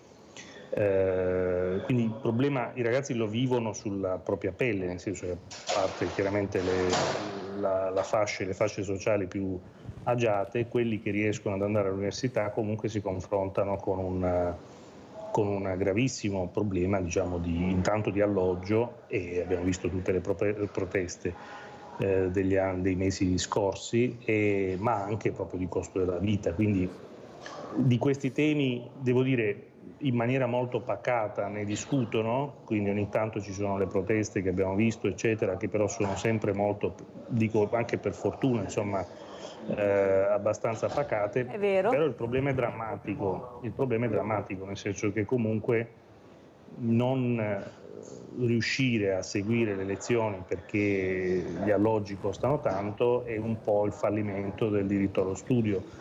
Ci sono dei pannicelli caldi che ogni tanto vengono richiamati, cioè tipo, non so, facciamo le lezioni online, che però hanno una resa molto bassa, nel senso che quella generazione che è stata, diciamo, che è andata all'università o anche a scuola in quella maniera lì, ha delle lacune importanti in questo momento. Quindi, però professor Greco, mi scusi, devo correre perché il tempo purtroppo è tiranno. Prego. Ma come fa un paese a reggere quando abbiamo colpito il cuore pulsante del paese che faceva girare l'economia, che sono gli artigiani, i piccoli industriali, i commercianti, l'operaio, ripeto, il pensionato che sopravvivono appena e continuiamo a pagare un mondo parassitario che non produce. Come può vivere un paese? Ecco, come fa l'economia a riprendere se continuiamo a puntare sui parassiti e non su quello che lavora veramente, che produce? Questa è una bella domanda. Intanto bisognerebbe individuare esattamente chi sono i parassiti, quali sono le aree parassitarie, perché ovviamente quando andiamo al bar, io spesso quando faccio lezione faccio l'esempio ai miei studenti del Bar Italia, nel senso un metaforico bar in cui si discute di questi temi. E nel Bar Italia sembra sempre che i parassiti siano altri, siano l'inefficienza della pubblica amministrazione, sia l'inefficienza della giustizia, piuttosto che... ecco, ci sono diversi tipi di parassitismo, l'evasione fiscale, il fatto che i redditi da rendite importanti non siano tassati tanto quanto il reddito da lavoro, il reddito diciamo da impresa, insomma un imprenditore che deve reinvestire alla fine probabilmente decide che è meglio comprarsi un immobile che è tassato di meno piuttosto che rischiare quel denaro per investirlo in un'attività economica. Questo dovrebbe fare una riforma fiscale, ho l'impressione che non sia questa la direzione che si sta prendendo però, quindi in questo senso ha ragione. Il problema del nostro Paese è che c'è una parte pulsante che avrebbe anche tante capacità, ma si sceglie sistematicamente di tassare di più chi produce, lavoratori e imprese, e di meno chi ha la rendita sostanzialmente. Poi la rendita viene sempre identificata nei problemi degli altri, però la rendita è anche avere la sanità senza pagare le tasse, piuttosto che, quindi evadendo, voglio dire, e anche diciamo, avere avere immobili in affitto dove la tassazione è relativamente molto bassa rispetto a quello che sarebbe la tassazione per esempio sui redditi da lavoro o anche da impresa. Quindi sono scelte politiche, lei sta parlando di scelte politiche che sono stratificate, sono sedimentate nel nostro Paese e qui in un certo senso sono i cittadini che devono scegliere se vogliono questo modello che continua a essere la discussione che c'è adesso sulla riforma fiscale non mi sembra modificare questa impostazione, anzi semmai sembra diciamo, quasi andare verso una sorta di favore verso questo tipo di rendite sia diciamo, di elusione fiscale che sulle redditi, diciamo, da redditi, vari tipi di rendite. Insomma. Prima, quindi, professore, io ho avuto il sindaco di Treviso, sì. Mario Conte, che si è scusato per aver rimesso l'IRPEF, aver alzato l'IRPEF, però non ce la facevo, ho dovuto fare questo perché purtroppo non potevo fare altro. Mentre abbiamo il presidente della regione Luca Zaia che dice io l'IRPEF non la tocco, non ne voglio sapere. Ecco, lei che consiglio darebbe, professore Greco? Visto che parliamo di economia, di famiglie, è una tassa importante, ma io sono convinta che il cittadino paga volentieri se poi ha un riscontro, ecco, ha una risposta a quello che ha bisogno, o sbaglio? Prego. Sì, qui diciamo c'è il vero rischio, nel senso che nei prossimi mesi ed anni c'è il rischio che i tagli agli enti locali inducano gli enti locali ad aumentare le imposte e le tariffe locali per fornire i servizi necessari ai cittadini. Alla fine i servizi più importanti sono quelli del territorio, quindi comuni e anche regioni, anche le province, insomma. E come spesso è accaduto anche in passato, per finanziare appunto scelte anche velleitarie talvolta, ripeto, magari la detassazione in aree dove la gente sta già bene, non si capisce perché detassare in quelle aree lì invece che in aree produttive. Anche oggi mi sembra che si vada in questa direzione, quindi di tagliare poi sugli enti locali. Io temo che questa sia la direzione che ci sarà nei prossimi anni, spero di sbagliarmi. Quindi quale consiglio dare? Il consiglio, in realtà c'è poco da consigliare ai sindaci che sanno bene un po', perché hanno diciamo, il contatto diretto con i cittadini, quindi se sbagliano, quindi sicuramente il sindaco di Treviso avrà fatto i propri conti anche rispetto alla percezione della popolazione. È importante mantenere il livello dei servizi, questa è la scelta che ha fatto il sindaco, immagino, di Treviso, e quindi con difficoltà sceglie di chiedere i soldi ai cittadini perché ci sono dei tagli dal governo centrale, questo è il punto. E il Presidente della Regione sceglie di non fare i tagli, la domanda è se poi magari non stiamo tagliando, invece che la tassazione, stiamo tagliando la spesa.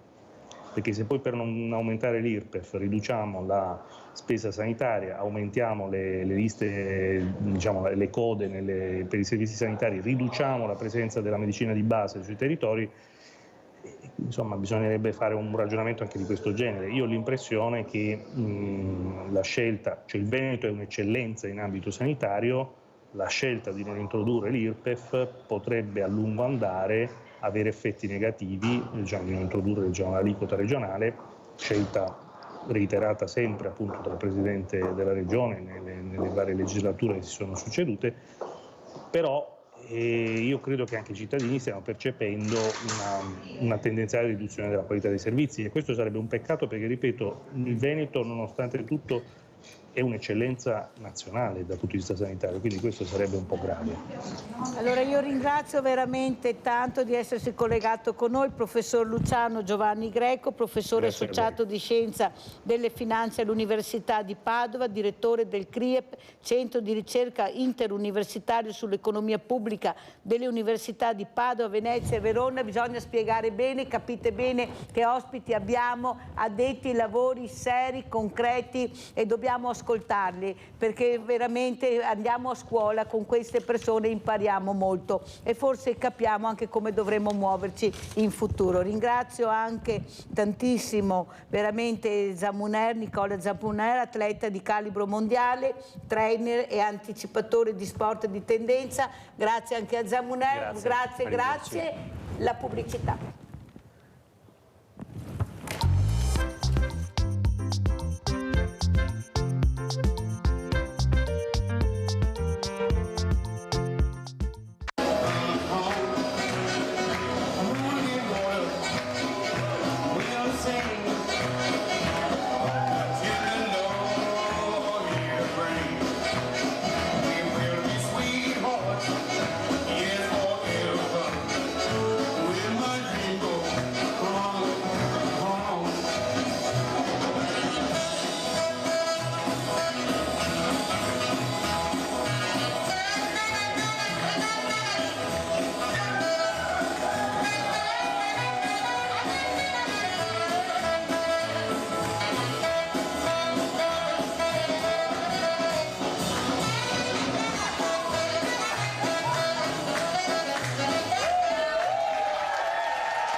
Open up a pack of mini bubbles, smoke a cigarette, you can get it.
Jerusalema ikhaya lami ilondoloze uhambe nami zungangishilana Jerusalema ikhaya lami